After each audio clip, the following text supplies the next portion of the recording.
the Starfleet life with the USS Dauntless. Are you brave enough to be a Starfleet officer?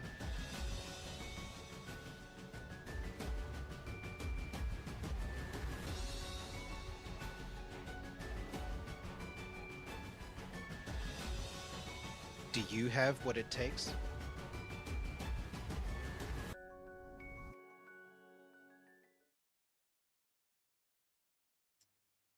Greetings. I am Admiral Owen Swart, Commanding Officer of the USS Dauntless, and this is the briefing with the Admiral for Stardate -25-1927.1.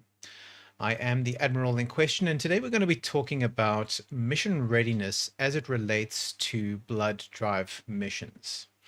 But before we get to that, let's get the housekeeping out of the way. So we record these sessions every Tuesday at 12:30 South African Standard Time. If you're an active duty member of the Dauntless crew, you're welcome to join us live for these recording sessions in the Dauntless Discord server in the Screening Room channel. You can join the chat, have a conversation with your crewmates, and address me directly. If you do address me directly, if you have a question or a comment that you'd like me to see when I get to the Q&A section at the end, please make sure that you @tag me, make sure that you mention me, just so that when I'm scrolling up through the chat, when we get to that section, it'll be highlighted for me to see so that I don't miss your question or comment. That's kind of important. Otherwise, there's a lot of chit chat, which is great, and I'll catch up on that after the fact, but I might miss your question during the window during which I would like to respond to it. So please make sure you've @tag me. If you're not an active duty member of the Dauntless crew, you're welcome to join us live on YouTube. We usually try to stream these live on our YouTube channel. It looks like that's happening today. So you should be able to participate in the chat there too. I think I should be able to see that. That usually works. And I'll do my best to respond to comments and questions coming from that channel as well. If you're not able to join us for these live recording sessions, that's perfectly fine. Middle of the day on a Tuesday is an awkward time. You can find these videos on YouTube, on our YouTube channel. And you're welcome to drop a comment there in the comment thread. Or if you'd like to reach out to me directly, you can do that. Discord is the best way of doing that, but you can probably reach me in most other established communication channels. Discord is preferred. And I'll do my best to respond to your comment or question and possibly even use it as inspiration for an upcoming briefing with the Admiral video. So that would be a great thing to do. But who am I? Who are we? What are we doing here? What's this all about? We are the USS Dauntless, which is a chapter of Starfleet, the International Star Trek Fan Association Incorporated, which is the world's largest organized, fan-run Star Trek fan organization. And we've been around for a very long time. I mean, Starfleet International has. The Dauntless has also been around for a significant portion of that duration. We're one of the older running chapters at the moment, I think. And we are based in Cape Town, South Africa.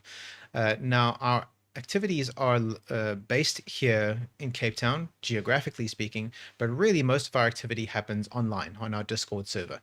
And because we have that digital communication hub, that means we are able to host, facilitate, reach out to members that are not necessarily residing here in our physical city. So we have members of the crew that are from all over the place. So geographically located in Cape Town, South Africa, but actually we're kind of all over. All right, with that out of the way, let's talk about today's subject, which is mission-specific readiness as it relates to blood drives. So first, let me define mission readiness from the Dauntless point of view.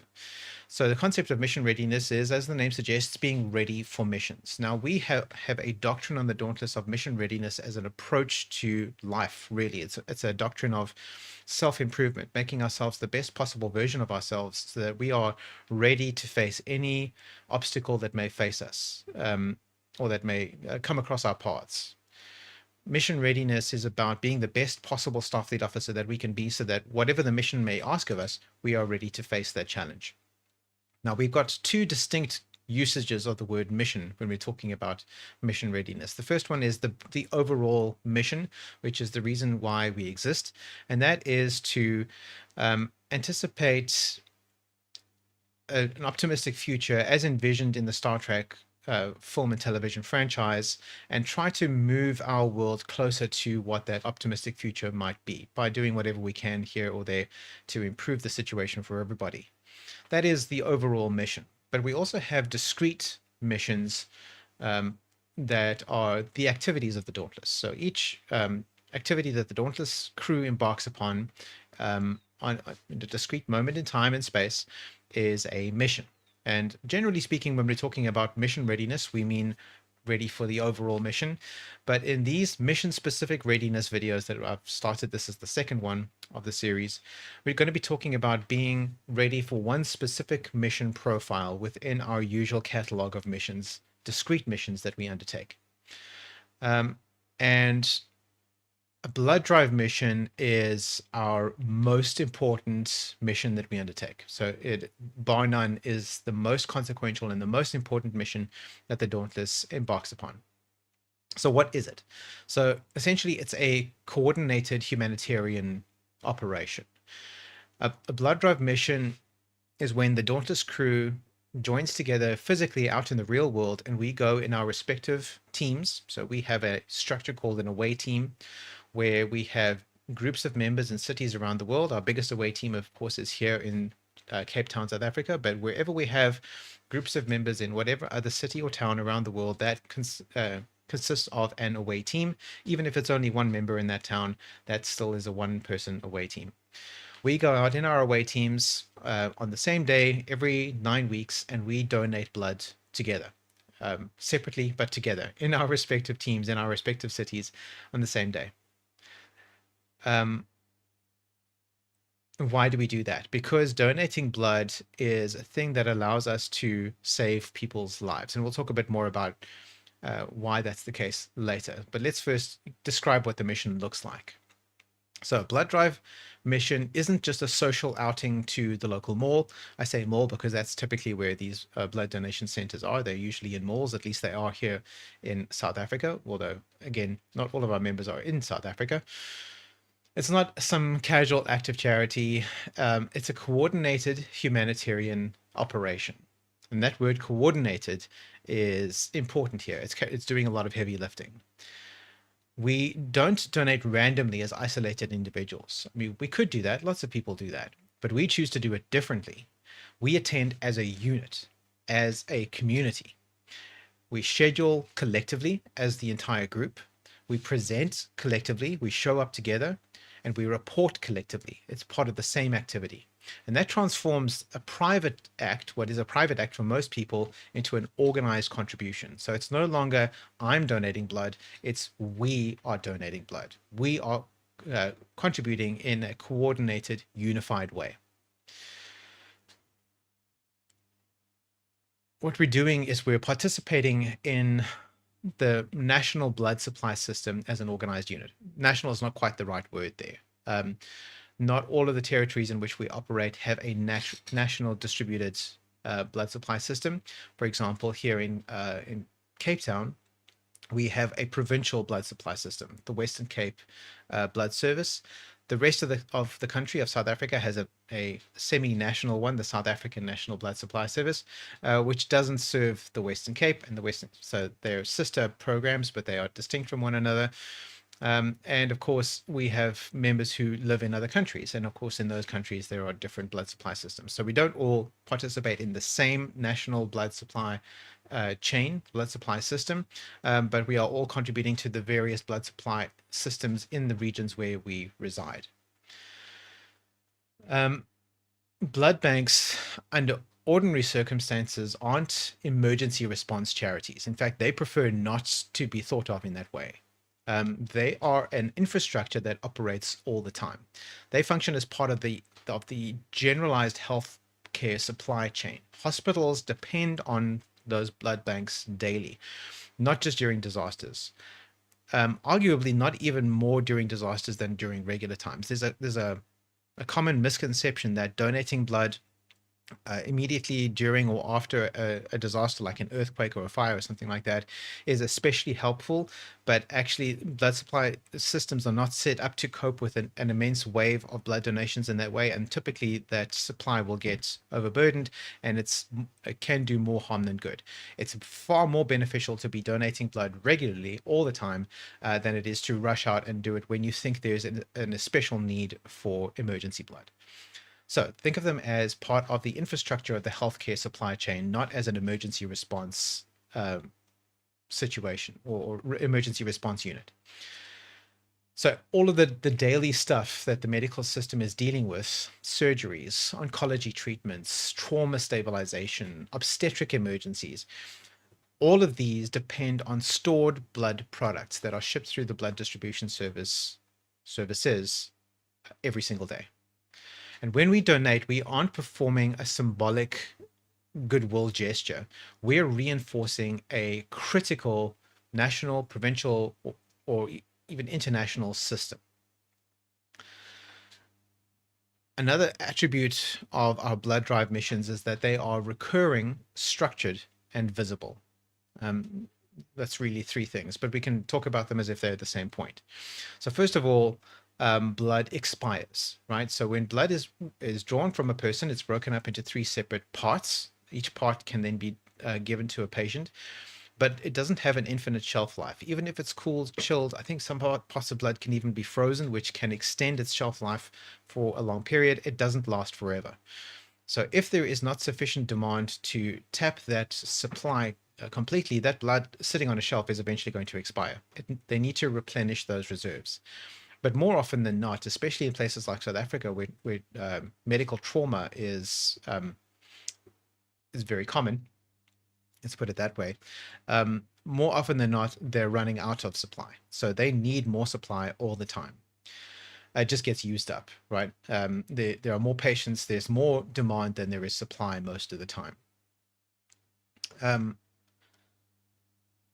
So our participation mirrors that rhythm. We need to be able to be reinserting fresh stock back into that system consistently so that there is always a supply that is available to those medical professionals as they need it, for those patients as they need it. And that's why the next blood donation mission is never more than 9 weeks away. We're not reacting to a crisis. We're not responding to some big event. We are supporting the infrastructure, physically and temporally.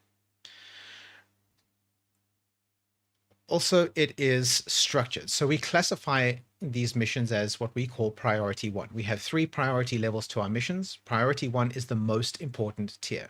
Priority one means a few things, but critically here, priority one means that it is mandatory for all Dauntless personnel to attend. If you are an active duty member of the crew, you are expected and required to attend priority one missions. That's simply the case. You have to attend.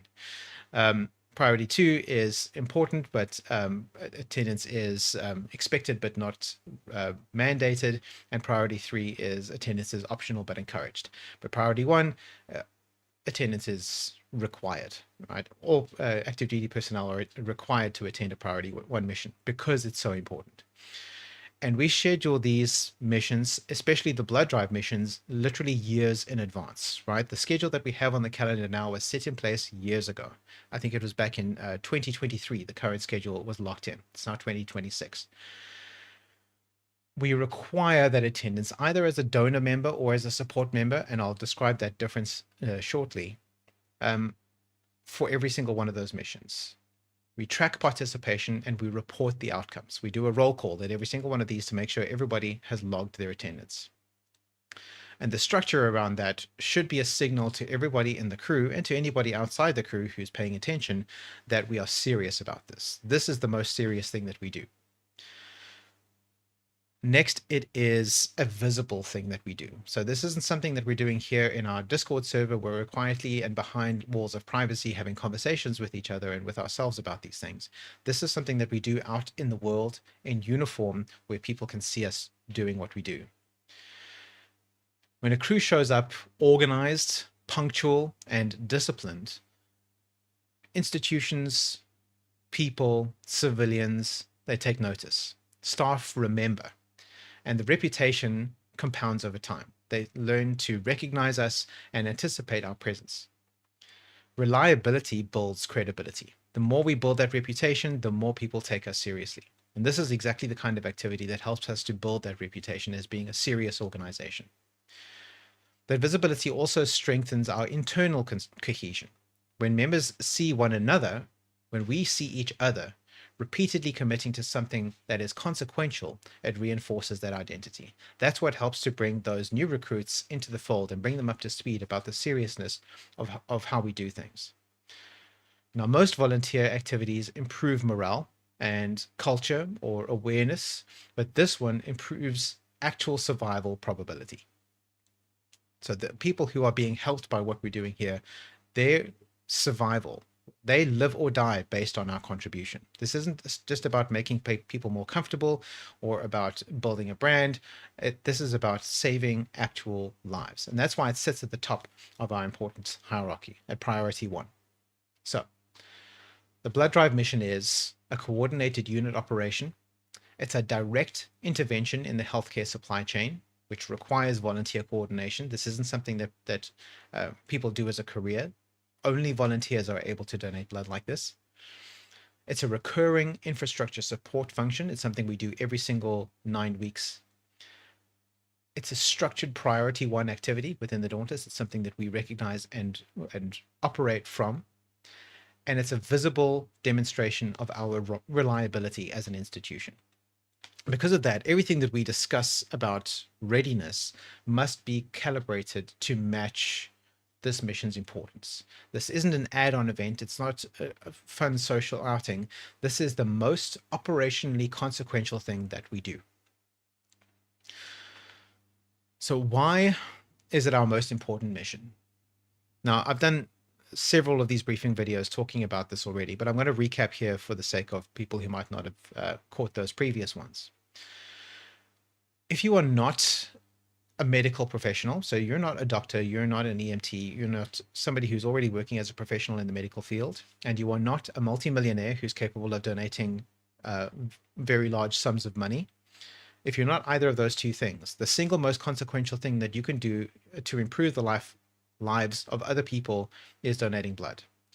Because by donating 1 unit of whole blood, that unit can be split into 3 different blood products, and those 3 products, each one can save a person's life.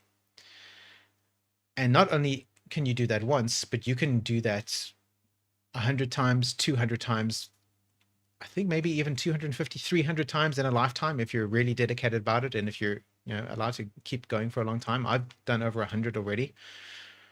You can keep doing it. My point is you can keep doing it every 9 weeks of your adult life.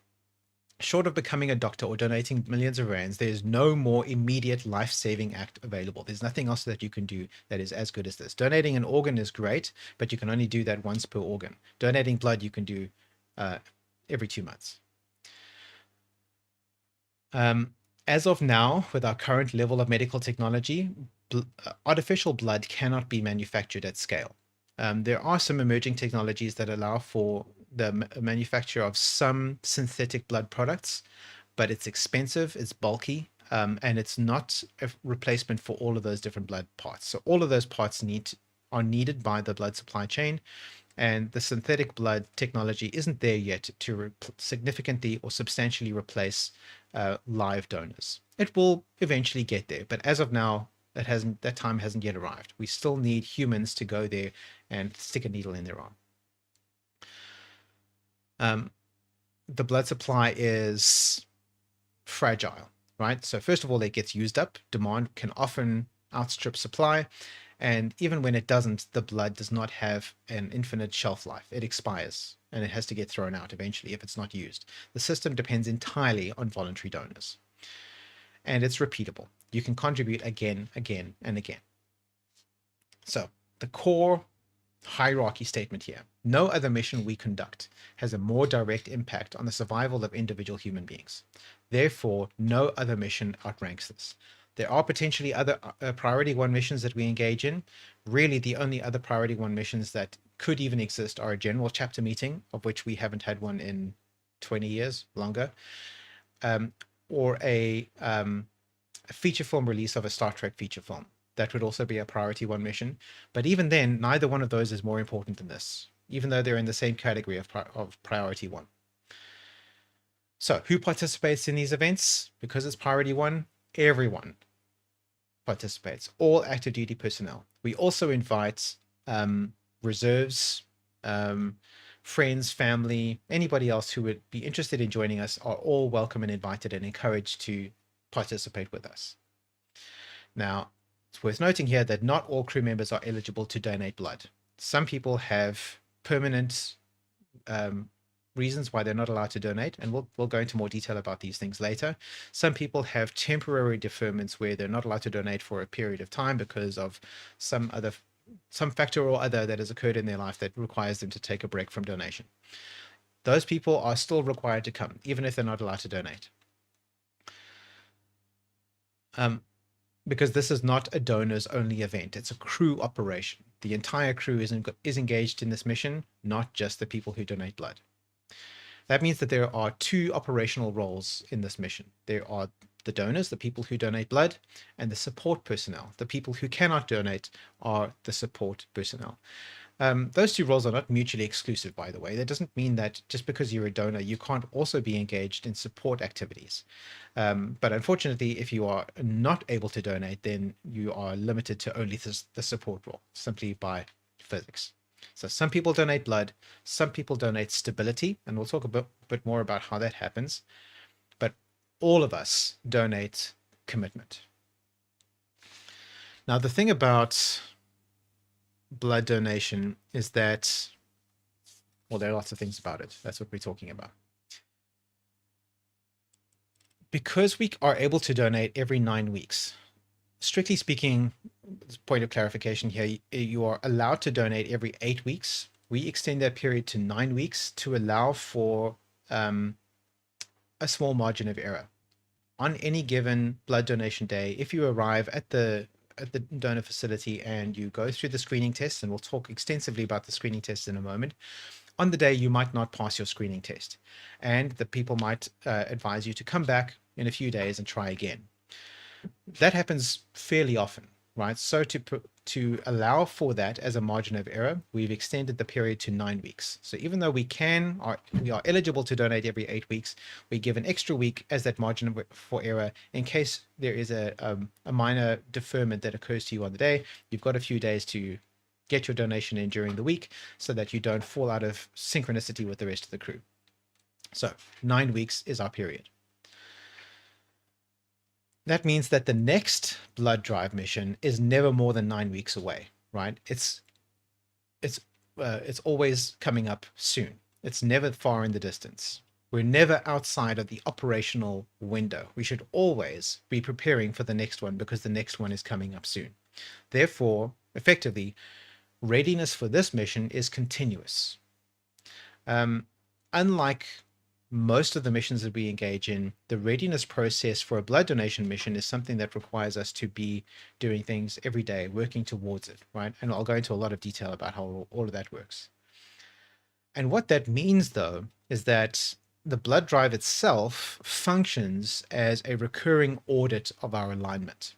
That's obviously not its purpose. That's not why we're doing it, but it does that job, right? It allows us to check in with ourselves and each other every 9 weeks to make sure that we are all aligned with our purpose working towards this. So if this mission carries this level of importance, then our readiness needs to be structured. And the structure that we use for our mission readiness doctrine is what I call the 3 pillars framework. This is something that I devised, but has somehow managed to work its way into Star Trek canon. So I'm going to be doubling down on it even more. So whenever we talk about mission readiness, I'm going to be talking about it in this framework as if we weren't already. So the first pillar is the physical pillar. The 3 pillars are physical, mental or cognitive, and emotional or spiritual. Pillar number 1, physical. The physical pillar, when it comes to blood donation readiness, governs whether your body qualifies and whether it remains stable during and after the physical act of donation. So blood donation is an inherently physical process. You go there physically in person, you sit in the chair and you roll up your sleeve and they put a needle in your arm and then they take your physical blood out, they take the needle out and you get up and walk away. It's an inherently physical process.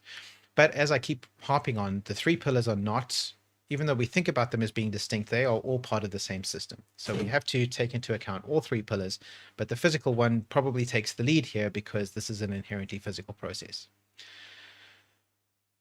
A blood donation removes roughly 450 to 500 milliliters of whole blood. So you just bleed into a bag, about half a liter's worth. They call it a pint. We don't use pints anymore. We use milliliters and liters, but in terms of volume, it's about half a liter. That is approximately 8 to 10% of your total circulating blood volume in an average size adult. If you're a small person, it'll be a little bit more. If you're a big person like me, it'll be a little bit less, but it's a significant fraction of your circulating blood, which is why we have to wait so long to be able to donate again, because it takes your body a while to replenish all of those resources. The body compensates rapidly for that plasma loss, but the red blood cells that's what takes weeks and weeks to restore. And the screening process, when you sit down, they go through a physical screening process. Okay, let me elaborate here on the screening process. There's a 2-phase screening process every time you go to donate blood. First one is the written exam. They ask you a self-exclusion questionnaire that you fill out on a piece of paper. They ask you a bunch of questions which are typically related to things like medical history, lifestyle, and if any of those factors exclude you from the process, then they can know upfront before they spend any time or money using expensive medical equipment extracting the blood that they won't be able to use. So they'll ask you those exclusion questions up front. Not all of the questions on the questionnaire are automatically self-exclusionary. A lot of the cases, those questions are merely about flagging things so that they know to test the blood for a specific factor, or they can make a judgment call in the moment whether or not that factor should be exclusionary. But that's what the purpose is. You write the written exam first for the self-exclusion questionnaire. If you pass the written exam, you need to get 65. No, I'm joking. I don't know what the passing score is. I think it's full marks. I don't know. You then move on to the physical exam, of which there are 2 main components. First, they check your hemoglobin concentration. So basically, they're testing the amount of iron in your blood. And second, they test your blood pressure. If they take a look at you and they think that something else might be amiss, they might test a few other factors like your weight, for example. If they think that you're too small to donate blood, they might check your weight. But generally speaking, it's just those 2 things. Now, when it comes to the physical side of the assessment, both of those, your hemoglobin concentration and your blood pressure, are both reflections of your systemic physiology. Now, it might feel random and like it's in the hands of the gods whether or not you pass either one of these tests, but to a significant degree, both of those are factors that are within your power to control. You have the ability to manipulate your blood pressure and your hemoglobin concentration to a great extent. Now, both of them are complicated factors, and because it's so complicated, it's easy to lose control of one or more factors, and then that dips your reading too low or too high on either one of the 2 scales on any given day. But generally speaking, you have a significant amount of control over whether or not you pass both of these tests. So let's look at blood pressure first. So this is what they call hemodynamic stability. Now, first of all, what is blood pressure? What does it do? How does it work? So blood pressure it's the mechanical force of blood pushing against the walls of your arteries as your heart pumps through your system, right? So if you think of blowing up an inflatable pool toy, where the pool toy will become more and more rigid as you push more air into it, right? Or you're inflating a bicycle wheel tire. The air pressure inside is making it more rigid. So the same is true of the blood pressure in your system, right? As your blood pressure increases, the more pressure it applies to your blood vessels. Now, your heart is a pump that's pumping your blood through your system, and your blood vessels are flexible tubes. And the more blood pressure there is, the more pressure it's putting onto those tubes. When the heart squeezes, the blood moves forward through the blood vessels, and the pressure created by that movement is what we measure. So that's when we're measuring the blood pressure, that's what we're measuring, that pressure of your heart pushing that blood through your system. And when you get the blood pressure measurement, you'll usually see 2 numbers.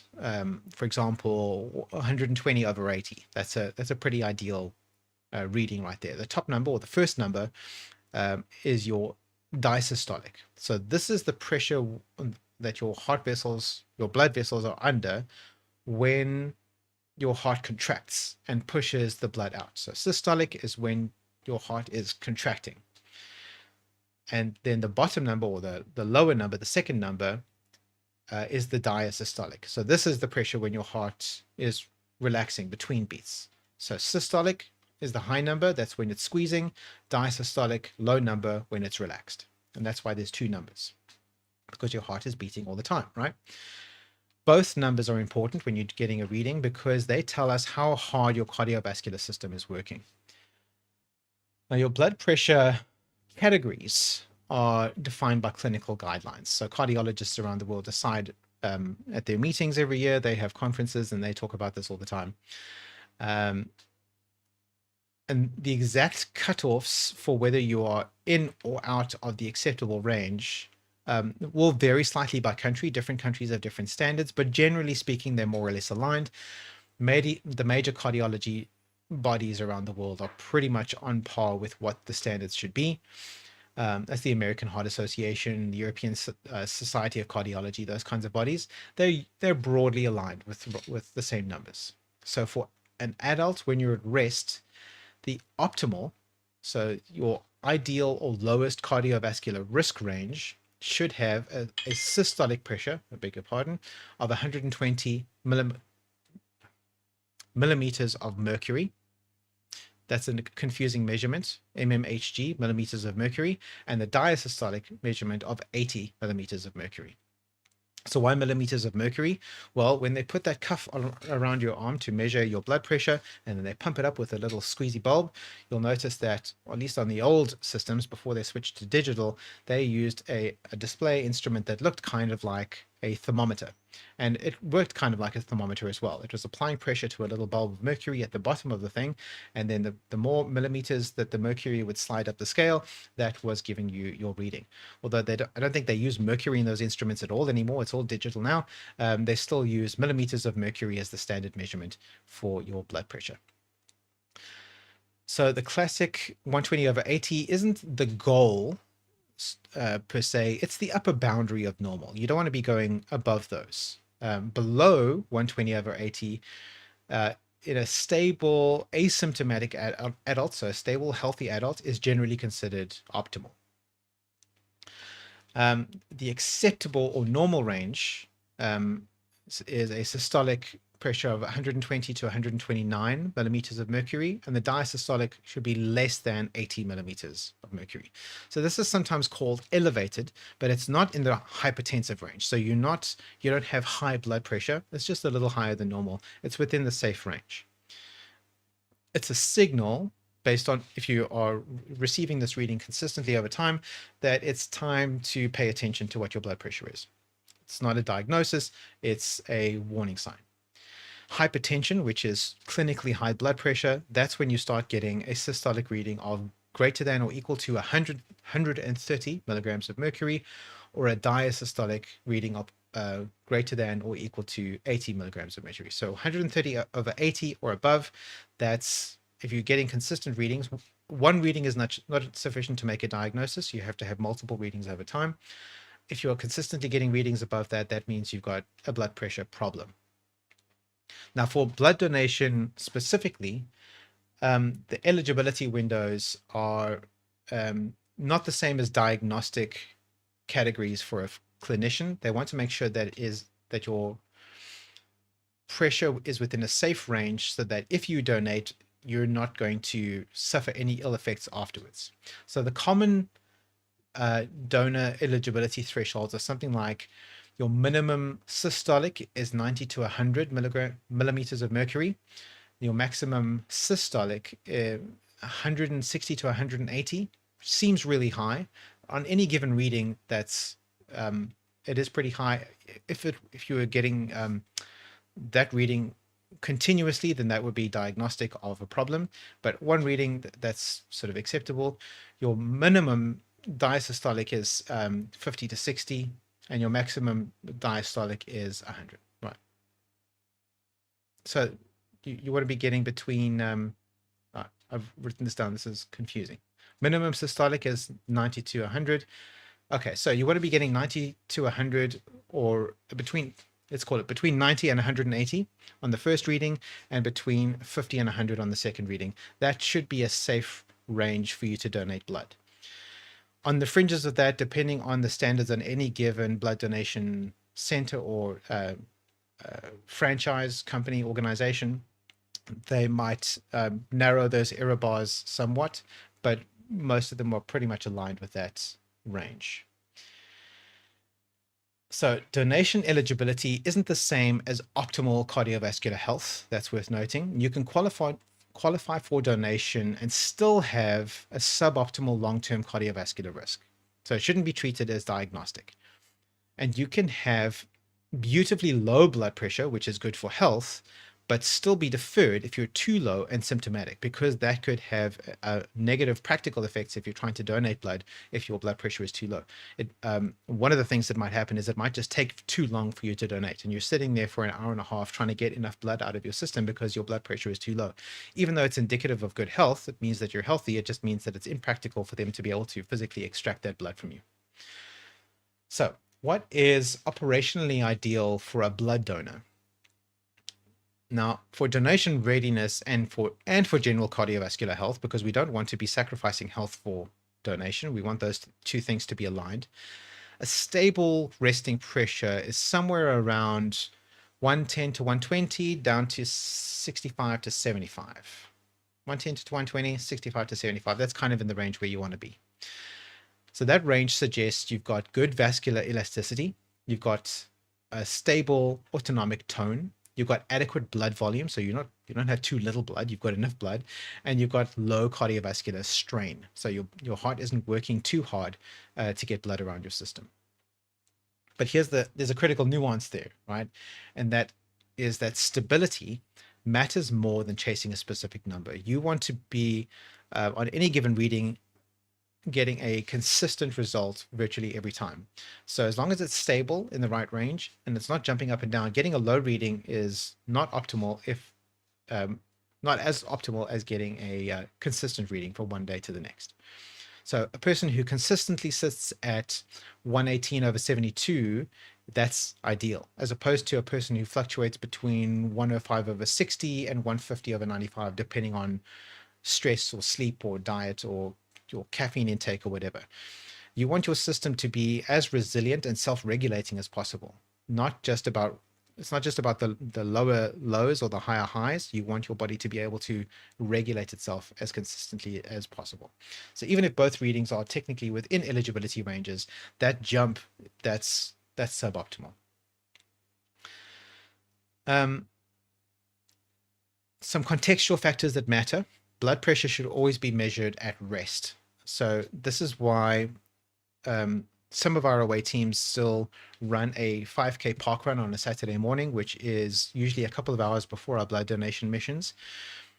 And that's one of the reasons why we like to schedule our blood donations later in the day, not immediately after the 5K run, because those people who've done that exercise, it's going to take them a couple of hours for their blood pressure to stabilize after that exercise. It's going to give a false reading if they try to give blood right away.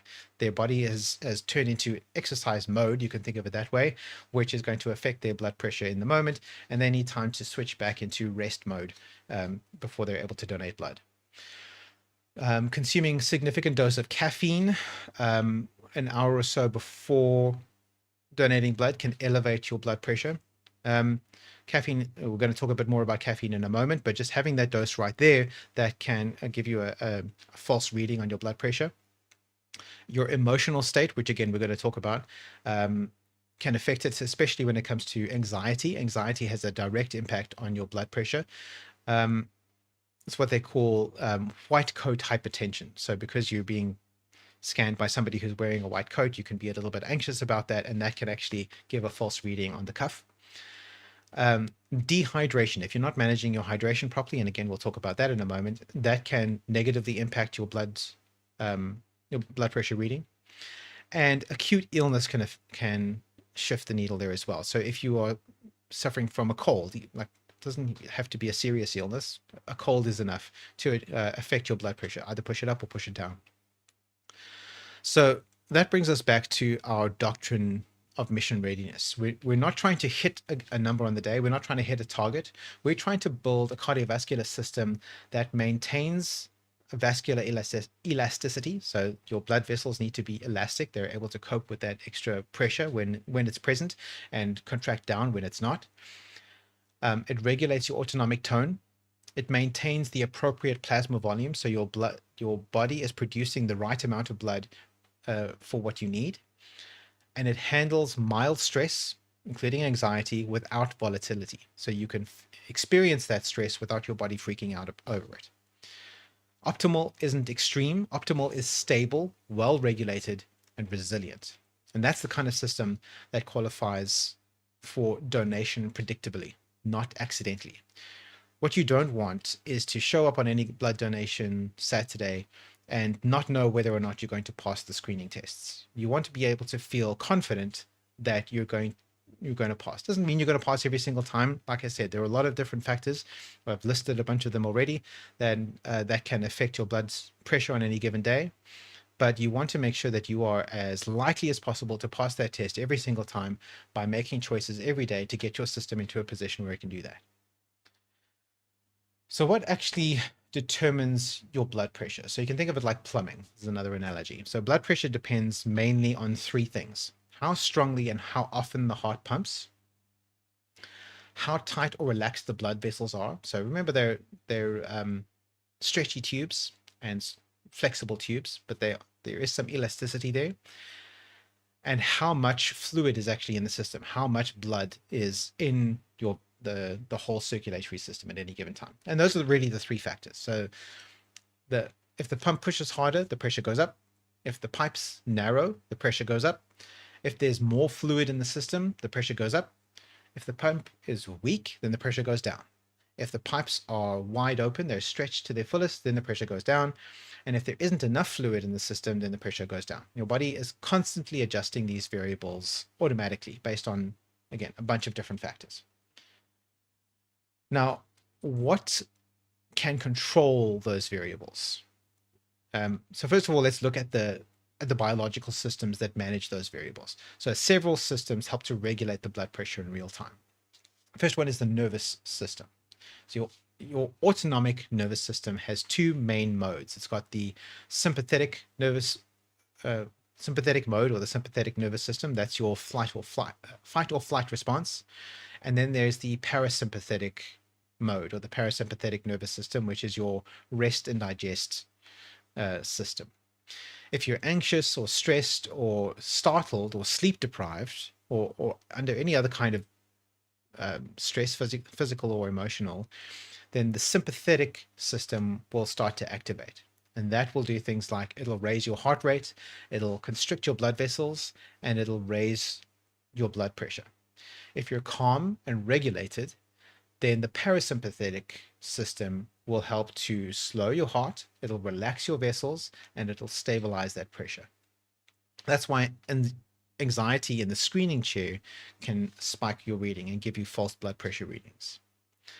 Second system that regulates is hormones. So your kidneys will help to regulate your blood pressure through a system called the renin-angiotensin aldosterone system. You don't need to remember that name.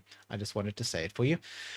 In simple terms, this system means that it tightens the blood vessels, it tells the body to retain salt, sodium, and increases the blood volume. More retained sodium means that you're retaining more water. Sodium is a chemical pathway that allows you to keep water in your tissues, which then means a higher overall blood volume, which means higher pressure.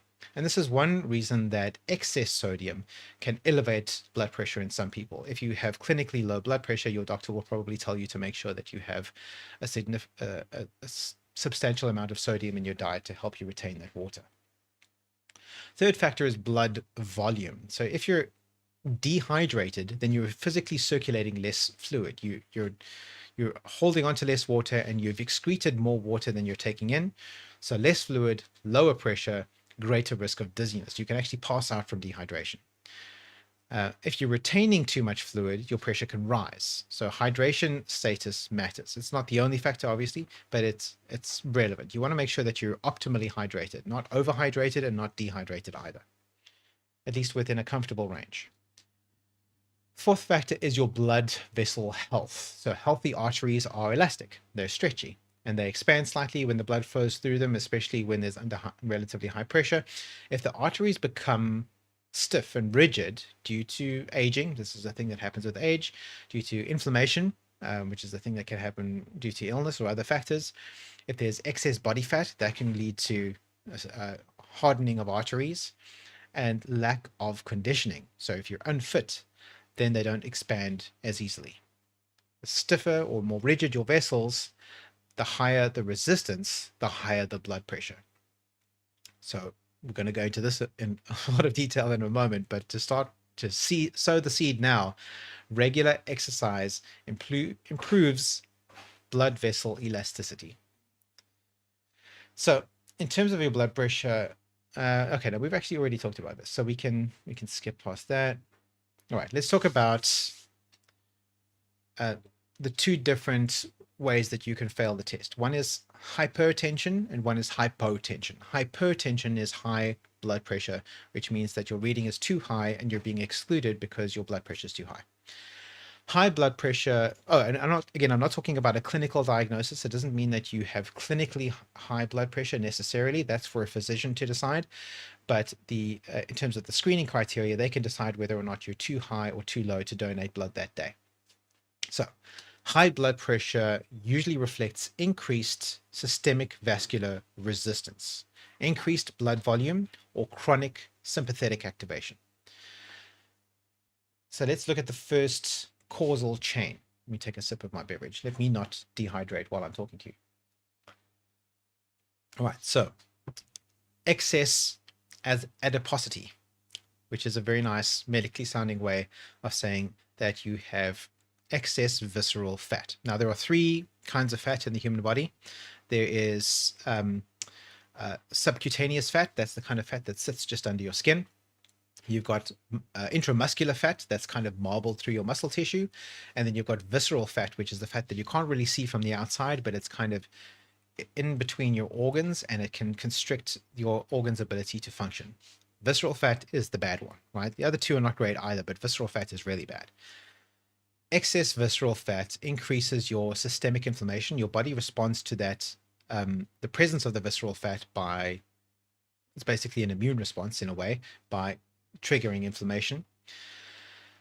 That visceral fat is, it's not neutral. It's not just sitting there like a mass. It is actually metabolically active and it increases your insulin resistance. It is actually one of the principal causes of type 2 diabetes, is having too much visceral fat. It activates your sympathetic nervous system. So even though you might not have a direct external emotional trigger for anxiety, sympathetic nervous system activation, just having that sense of physical unease from all that extra visceral fat inside your body, that's enough to trigger that sympathetic nervous system. And activation of the RAAS, which is the renin-angiotensin-aldosterone system, RAAS, let's just call it that. So when you have RAAS, it increases your vasoconstriction, so your blood vessels will constrict, your sodium retention, so you're retaining water, and that means that your blood volume will increase. And the result of all of those things is that your increased vascular resistance plus increased blood volume leads to elevated blood pressure, which leads to screening deferral risk, which means if you have those factors, you're more likely to fail your blood pressure test on your next blood donation session. A different causal chain, but related and possibly comorbid, which means you're likely to have more than one of these causal chains if you're consistently failing your blood pressure check. Different causal chain is poor conditioning. So this comes from essentially a sedentary lifestyle, and that can lead to reduced endothelial function. It leads to decreased nitric oxide production and to more rigid blood vessels. How does that work, right? Healthy endothelium.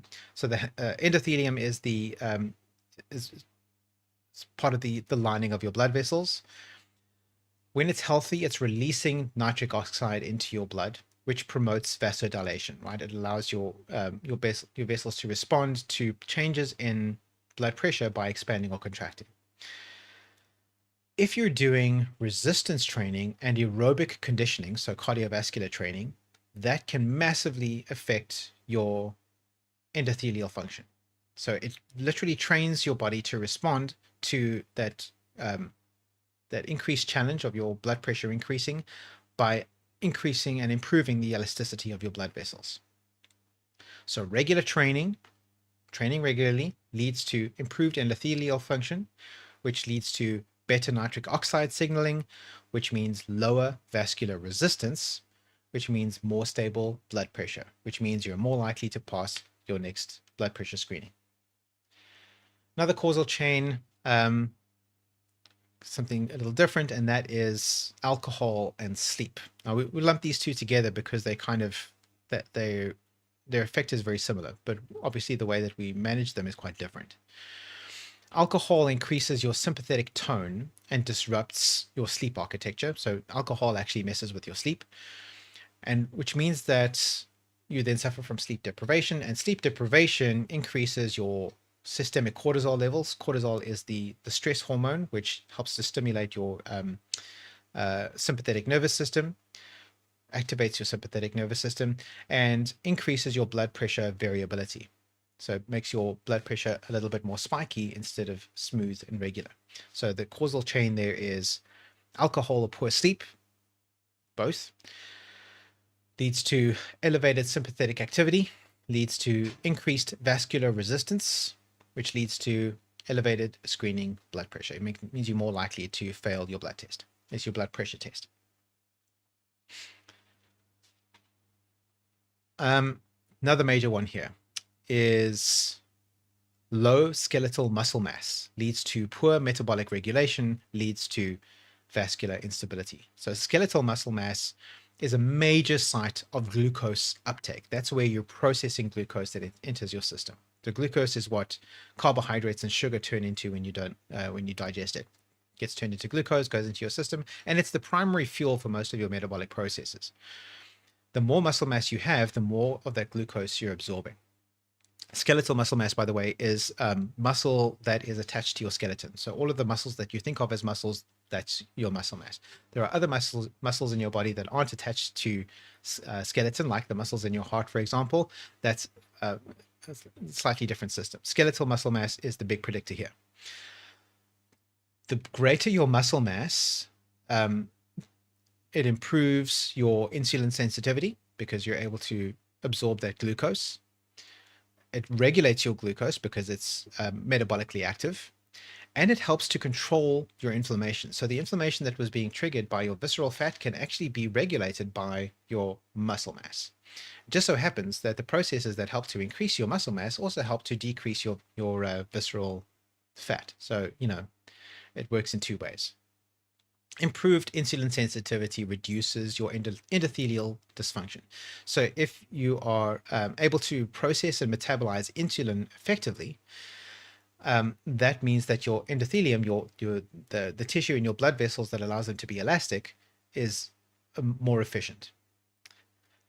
It's the inner lining, by the way. The endothelium is the inner lining of your blood vessels. And that's what releases that nitric oxide. And that nitric oxide is what causes the vasodilation. So it's sort of a signal to the rest of the layers of your blood vessel that it's time to extract, or it's time to contract. So better endothelial function leads to better nitric oxide signaling, which leads to lower systemic vascular resistance and more stable blood pressure.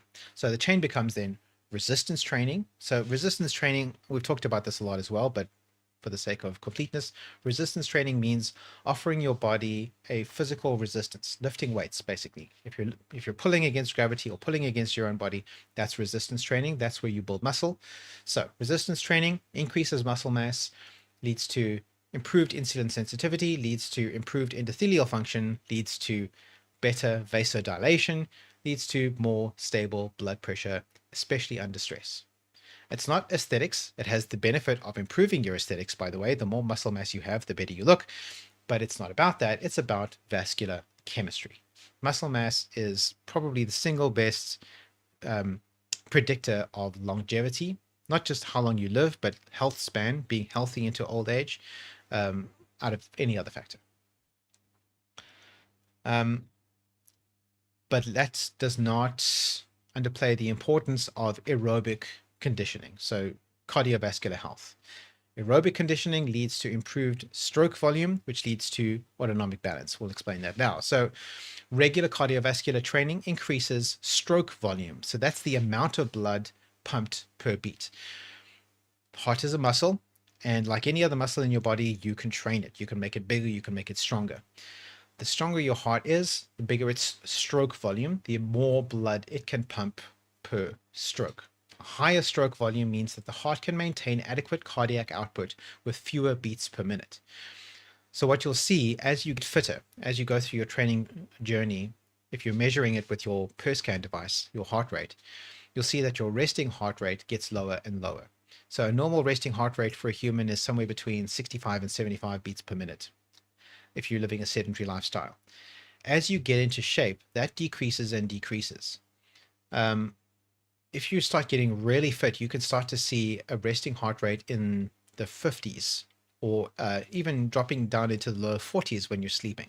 That means you're in pretty good cardiovascular shape. That means that your heart is able to move quite a lot of blood per stroke. It doesn't have to work as hard to do its job because it's in shape, right? It's fit.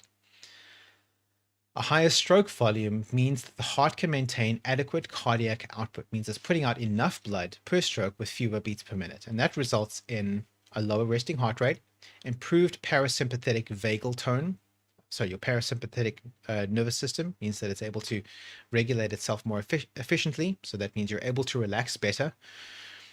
And it reduces your sympathetic overactivation. Your sympathetic nervous system is less likely to kick in unnecessarily. So having a better heart rate, not having a better cardiovascular system, yes, it allows you to run faster, but it also allows you to relax better. And guess what? That's going to improve your sleep, among other things. So it improves your autonomic balance, which means that the body is less active during stress. You're more resilient to stress because you're more cardio fit. And your screening environments, which is inherently anxiety creating, right? They do their best to make it a welcoming and comfortable environment. But just the fact that you're being screened, just the fact that they're strapping a cuff to your arm is going to trigger a little bit of anxiety in you. It means that the mild sympathetic activation is going to be even milder, and a conditioned system spikes less dramatically. So you're not going to get that false high reading, which means that the chain is aerobic training leads to increased stroke volume and improved vagal tone, which leads to reduced sympathetic dominance, which leads to smaller blood pressure spikes during screening. Being cardio fit can help you to pass your blood pressure test. Mentioned this one already, but I'm going to go into a bit more detail about it now, and that is alcohol. So alcohol leads to sympathetic activation, which leads to sleep disruption, which leads to elevated blood pressure. So consuming alcohol acutely increases your sympathetic nervous system activity. It also disrupts your REM sleep, your rapid eye movement sleep, which is the super deep. No, it's not the super deep sleep. It's the sleep that allows you to process your emotional state during the day. It's the sleep, the phase of sleep when you're dreaming. It fragments your deep sleep. It means that you're not able to stay in deep sleep. You keep sort of coming up into higher levels of sleep as the night progresses. It elevates your cortisol, your stress hormone, and impairs your endothelial function. It actually makes that nitrous oxide signaling less efficient. So chronic intake of alcohol contributes to sustained hypertension. If you are a regular alcohol consumer, that is why you have high blood pressure. So alcohol consumption leads to sleep disruption and increased parasympathetic tone. Increased sympathetic tone, impaired vascular regulation, and elevated blood pressure variability, which means that you're less likely to pass your test, and there's no physiological benefit to offset this. So especially in the 80s and 90s, it was quite common for experts to claim that moderate alcohol consumption had long-term benefits. That has been widely and comprehensively debunked as absolute nonsense. There are no benefits to consuming alcohol whatsoever. It's not necessarily dangerous in moderate um, amounts. It's probably not going to hurt you if you have a beer with your friends every now and then. But any claims around it actually being beneficial for you in any way, things about like tannins in red wine, any kind of that, no, all nonsense, thoroughly debunked. Anybody who's making that claim in seriousness, you can quite happily scroll away, because you know that they don't know what they're talking about. Alcohol has no benefit, and at best is neutral if consumed in moderation. So there is no physiological benefit to offset this negative effect that alcohol has on your ability to pass your blood pressure. Those are the major factors when it comes to hypertension. So let's look at hypotension. So now this is the low blood pressure. It is possible to fail your blood pressure test by being too low. Again, generally speaking, low blood pressure is a good thing for health. But it does exclude you from being able to donate blood, because it means that you are going to be less resilient to the physical act of removing blood from your system, and they don't want that. So hypotension is something that's worth paying attention to if you want to be a regular blood donor, which if you're here, you do. Low blood pressure typically reflects reduced cardiac output, reduced blood volume, or excessive parasympathetic response. In other words, you're too relaxed, right? It sounds pretty good. It probably is.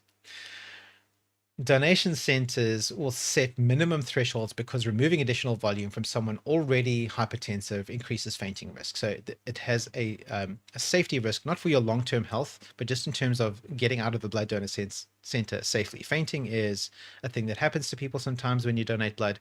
I think we're going to talk about it a bit more later, but it's more likely to happen if you have low blood pressure, and they don't want that for you. It's a horrible thing. You don't want to have to go through it. Another sip of my beverage. All right. So the first causal chain we're going to look at there is low plasma volume. So you don't have enough blood. This is common in people who are otherwise healthy. And this can be because you're chronically underhydrated, right? You're just not drinking enough. You might be sweating excessively without replacing. So this can be a thing, especially in people who are fitness oriented, who are engaging in very intense physical exercise, and they're not paying enough attention to their rehydration, so they're losing too much fluid and they're not replacing it. It is important to hydrate while exercising, or at least having a solid hydration plan. Even if you're not running your park run 5K with a bottle of water in your hand, be ready to rehydrate immediately afterwards so that you can replenish those fluids that you've lost, just so that you're not struggling with this. It can also be triggered by acute illness, because even just having a nasty cold can throw your whole system out of whack, so that can affect your hydration level. Aggressive dieting can be a problem. What we don't often realize is just how much of our daily fluid intake comes in via our food. So if you are dieting aggressively, so if you're in a very steep cut, or if you're participating in some fad diet or something like that, it can, without you necessarily realizing it, have an adverse effect on your hydration status. Also, having too much caffeine that isn't accompanied with adequate fluids. Fortunately, most caffeine sources that you're likely to encounter, the caffeine is saturated in fluid. This is coffee, it's mostly water, it's fine. But if you're supplementing with caffeine pills or caffeine powder, something like that, it can potentially lead to a little bit of dehydration. So you want to be monitoring that. Again, none of those things are necessarily bad in and of themselves. I mean, acute illness is something you want to avoid, but it's something you can't avoid. It's just going to happen. But all of those are not necessarily deal breakers. They're just things you want to pay attention to, especially if you want to pass your blood pressure test.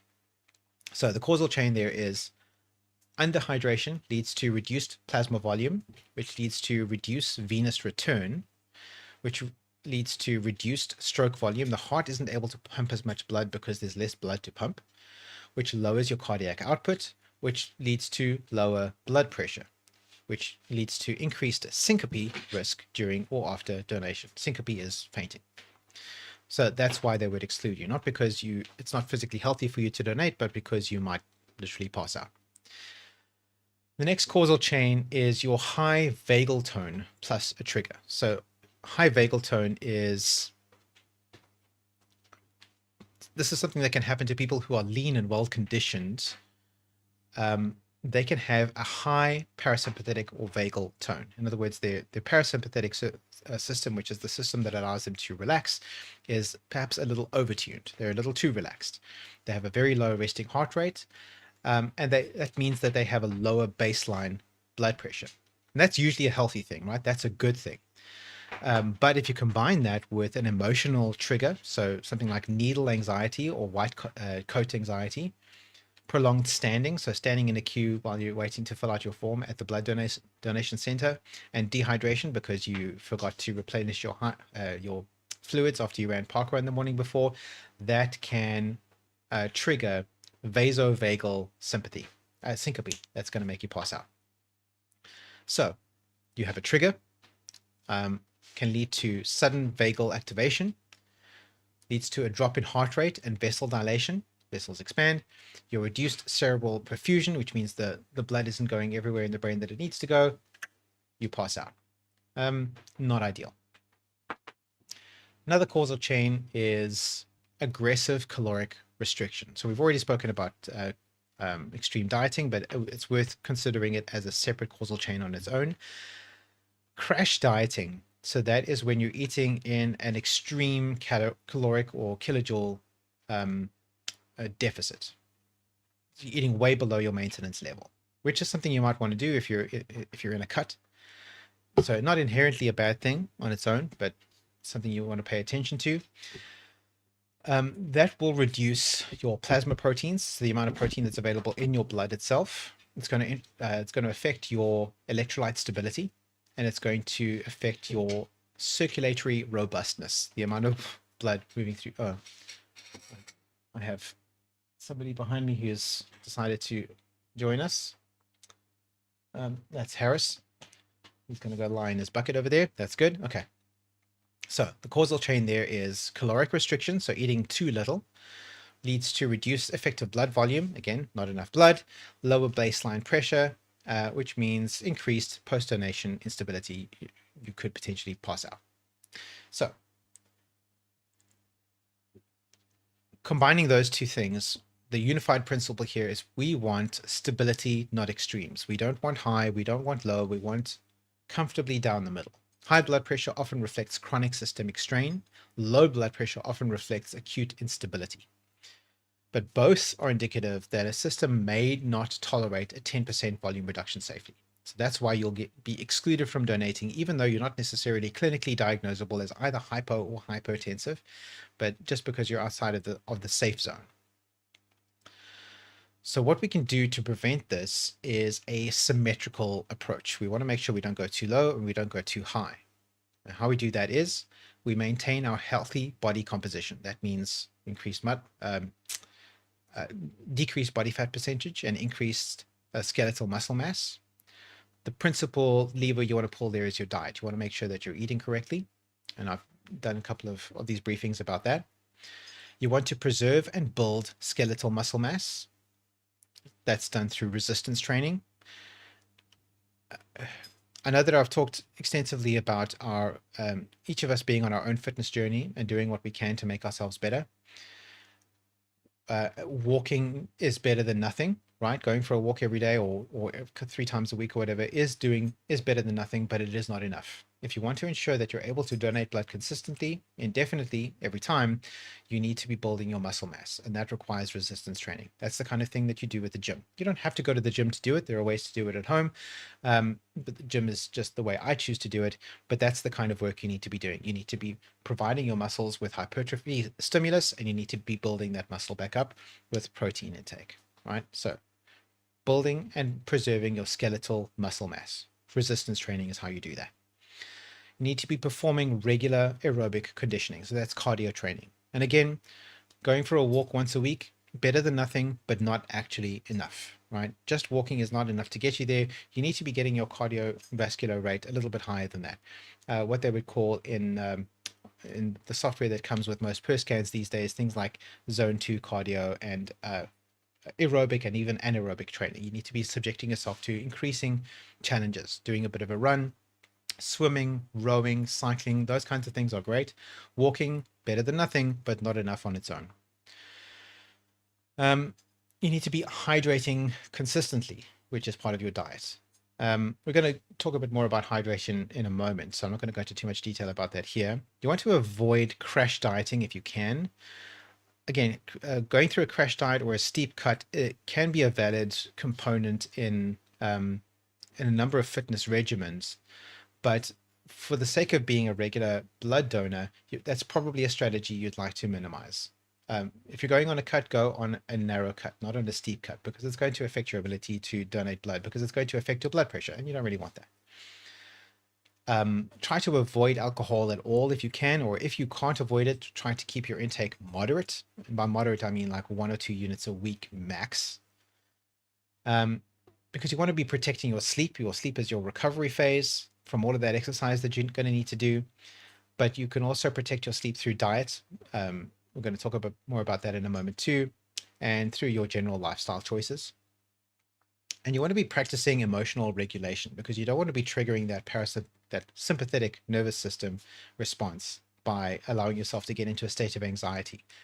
The more emotional control that you can exercise on yourself, the more you're able to regulate your sympathetic nervous system in that scenario. So when the system is well fueled, when it's well rested, when it's well hydrated, when it's well conditioned and calm under mild stress, your blood pressure will naturally reside within a stable functional range. It'll all come together. And the cuff, because the cuff doesn't reward extremes, right? It doesn't reward you for being high or for being low. It rewards regulation for being moderate. And regulation is built through daily discipline, not through last minute adjustments. If you think that you're going to fix your blood pressure the day before, the night before, the morning before you donate blood, you are kidding yourself. This is something that has to be done every single day. All right, the next factor that they will examine in your screening process, is your hemoglobin, which is your oxygen carrying capacity of your blood. So this time they're looking at your actual blood to see what it is happening there chemically. And they're looking for one specific thing. Your hemoglobin concentration reflects your red blood cell mass, so how much of your blood consists of red blood cells, and how much iron is available to it. So iron is, chemically speaking, part of your blood's ability to carry oxygen. Your red blood cells are produced in the bone marrow through a process called erythropoiesis. I'm giving myself too many difficult words today. I'm usually good at pronouncing words, but some of these are difficult even for me. Right, so erythropoiesis requires iron, vitamin B12, folate, sufficient protein, overall caloric sufficiency, and functional kidneys. We're going to go through each of those factors now. So the central variable, and this is the one that you're going to be talking about a lot when you're a regular blood donor, is iron. And the way so you want to make sure that you're getting enough iron in your diet, right? So it doesn't mean gnawing on a piece of rebar. It means you have to be eating enough foods that contain iron. And the way that you manage this is through daily intake targets, using general adult guidance, right? So everybody's body is a little bit different and yours might respond differently than mine. But generally speaking, if you go off the general adult guidance, you're probably going to be hitting the right bullseye, right? So for men, you're looking at between 8 and 10 milligrams per day. Or for premenopausal women, it's around 18 milligrams per day. Premenopausal women need to have significantly more iron intake in order to maintain that hemoglobin level in their blood for various biological reasons that I'm sure you can deduce. Best food sources of iron.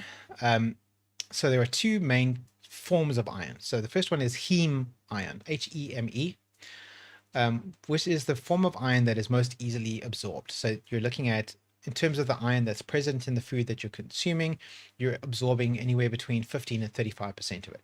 You can't absorb all of it. It's just chemically it doesn't work that way, but you're absorbing a good portion of it.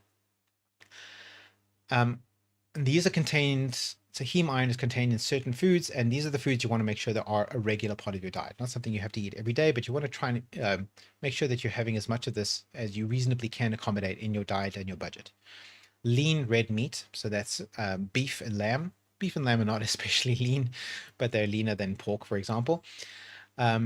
Chicken thighs. So different parts of the chicken actually have different heme content, which is interesting. But the thigh meat specifically has a relatively high heme content. Organ meats, so that's things like liver, kidney, liver especially, is an especially rich source of heme iron. Tuna, which is a great source. I eat tuna almost every day. Fortunately, you may have heard on the internet that tuna, over-consuming tuna leads to potential risk of mercury consumption. We are fortunate here in South Africa that the specific species of tuna that we are most likely to find in our tins of tuna on the supermarket shelf, is not the species that has the high mercury content. So we don't really have to worry about that much here. In other countries, that is different. I think in the United States and most of Europe, you also get tins of tuna, but it's a different species of tuna fish that's in there, and that species has a high mercury content. So there you need to regulate and moderate your protein intake. As your tuna intake, here less of a concern. So have as much tuna as you like. Sardines are also a great source of heme iron. So heme iron is absorbed efficiently and is less affected by other foods. So you can just have it and you can just absorb it. It's going to be less likely to be interfered with by other stuff that you're eating with it. Something like coffee, for example, can potentially inhibit your absorption of iron, but if you're having a cup of coffee with your tin of tuna, it's not going to have much effect because tuna has heme iron, and that's the good kind, the easily absorbed kind. So operationally, including red meat 1 to 2 times a week is usually enough for most male donors. Women probably going to want to, premenopausal women especially, are probably going to want to increase that a little bit. So non-heme iron is also a form of iron that you can find in food, and this is less efficiently absorbed. Somewhere between 2 and 10% of the heme iron that's present in the food is what you're actually able to absorb. And that's typically what you find in plant sources. So that's spinach, lentils, chickpeas, beans, tofu, pumpkin seeds, oats. All of those sources are relatively rich in non-heme iron, but on its own, it can be difficult to absorb that from those plants. You probably want to include some kind of a catalyst like vitamin C that can help you to absorb that iron more efficiently. But generally speaking, you want to be hitting your your heme iron sources to make sure that you're getting as much iron in as possible. So how do you improve your iron absorption rate? What can you do to make sure that you're optimizing your intake of iron from those dietary sources? Vitamin C, I already mentioned, increases the non-heme iron absorption significantly. So it acts as like a chemical catalyst that allows you to absorb that non-heme iron while it's going through your digestive tract. So you can pair your foods in a way that you're getting the right combination of non-heme iron and vitamin C. So something like spinach combined with bell peppers, right? That sounds delicious, and it's a good way of getting both your non-heme iron and your vitamin C. You can combine your lentils with tomatoes. So lentils in a tomato sauce sounds delicious. If you put some berries in your oats, that's a good way of combining those two. Or if you want to, I don't know, this sounds a little bit weird to me, but maybe you want to combine beans and citrus. I don't know, maybe like a 3-bean salad with, some little chunks of orange pulp in there. That sounds actually quite nice now that I think about it. So you want to avoid caffeine sources like tea or coffee within an hour or so of non-heme sources to optimize your iron absorption. You'll never hear me say anything negative about caffeine. Caffeine is great, but in that specific instance, it will interfere with your ability to absorb that non-heme iron. It'll have less of an impact on heme iron, but will still affect it. So have your coffee a little bit later or a little bit earlier, not with the meal. And also foods that contain tannins, so tea is an example of that, they will also reduce your absorption. Some forms of coffee, I think, have tannins in them too. So coffee specifically and tea, you don't want to have those with your meal if you want to make sure that you're optimizing your non-heme iron absorption. Have your coffee earlier or later, not with the meal. Calcium, so that comes with a large dairy intake, can also interfere if you're consuming simultaneously with your iron-rich meals. So if you're having oats with berries in it, that's a good combination, but then don't dunk half a jug of milk in that porridge as well, because that's going to interfere with your ability to absorb that non-heme iron. So have the milk later or earlier, have some yogurt earlier or later, but not with the oats and berries. The next thing you want to make sure that you're getting in sufficient of is protein. I am an advocate of protein, and I know it's something of a meme at the moment, that everybody's talking about protein this and protein that, and I'm completely on board with it, because not because I think protein is the solution to everything, but because it's, at least in the South African standard diet, it is difficult for your average adults to get enough protein, because it's hard to get and it's expensive relative to your other macronutrients, carbohydrates and fat. Those are cheap and easy to get. You can get plenty of those, but protein is difficult. So you have to make a conscious effort to include protein in as many of your meals as possible in order to make sure that you're getting enough protein. It doesn't mean I'm advocating for a carnivore diet. I mean, pay particular attention to ensuring that you've got protein in your meals in order to make sure you're getting enough. Why protein? Why is it relevant here? Because it is necessary for your red blood cell production. Your red blood cells are made out of protein, so you need to have enough protein in your system to make blood cells out of. So that's erythropoiesis, which is your red blood cell production, requires adequate protein intake. So a general target for active adults is you want to have 1.6 to 2.2 grams per kilogram of body weight daily for those in resistance training. At minimum, 1.2 grams per kilogram for non-athletic individuals. So if you weigh 50 kilograms, you want to be having no less than, let's call it 60 grams of protein per day if you're not athletic. If you are physically active, especially if you are doing resistance training, so you're trying to stimulate hypertrophy, muscle building, higher is better. So 2 to 2.2 grams per kilogram of body weight. So if you are somebody who's in the neighborhood of 100 kilograms like I am, that makes the maths nice and easy. That means you should be having around 200 grams of protein per day in order to support that. So not only your erythropoiesis, but also your hypertrophy. It needs to be enough of those chemical building blocks in your system to construct those red blood cells out of. Protein is what your body uses to build itself. So protein supports hemoglobin structure. It supports your bone marrow function. Your bone marrow is actually the factory where your red blood cells are produced, and overall recovery post-donation. Not only post-donation, but also post-workout. Excuse me. So where do you get your protein? Well, lean meats, obviously, red meat, white meat. Eggs are a good source. You'll see a lot of people talking about Greek yogurt as a source for protein. In South Africa, we don't actually get Greek yogurt. You'll find in the supermarket something that's called Greek style yogurt, but that is not what they call Greek yogurt, right? In the States, what they call Greek yogurt is more like what we call cottage cheese. So if a recipe, especially online on Instagram or whatever, says you should do something with Greek yogurt, you can substitute Greek yogurt with cottage cheese and you'll get pretty much the same result. Get the nice, like, full cream, smooth cottage cheese for the best experience. That's just culinary advice, but that's a relatively high protein product. Again, you want to be careful with your cottage cheese and pairing it with your protein sources, because cottage cheese has a lot of calcium in it and it's going to impair your absorption of iron. So make sure that you are spacing those out sufficiently. Tuna is a great source again. Chicken, obviously, I mentioned, and legumes. So you'll notice that animal-based sources are your optimal sources for protein.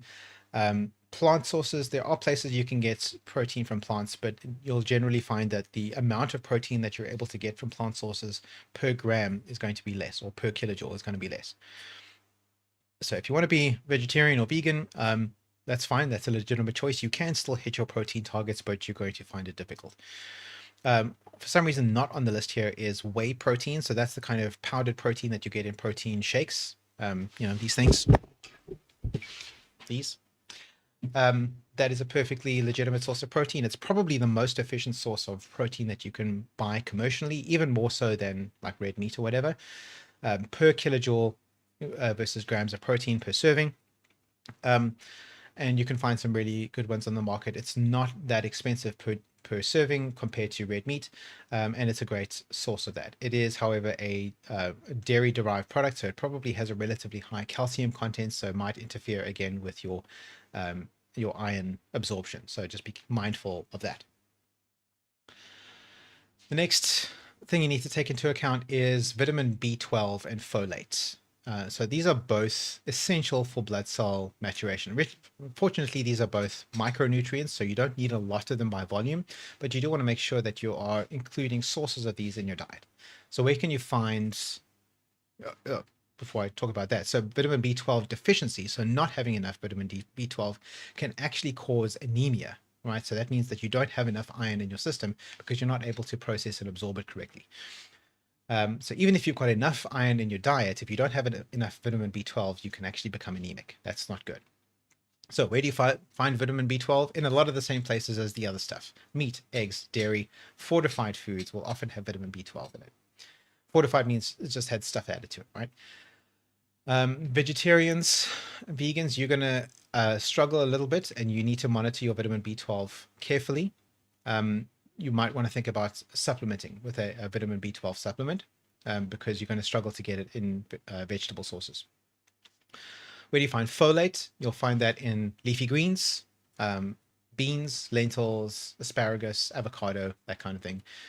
If you're eating lots of beans like I do, then you're going to have plenty of folate, so you don't need to worry about that. Like I said, both of these are micronutrients, so you don't need a lot of it by volume, but you do need to make sure that it's covered.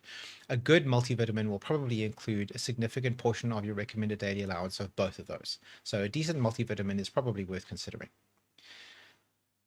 Things that you want to minimize to impact this.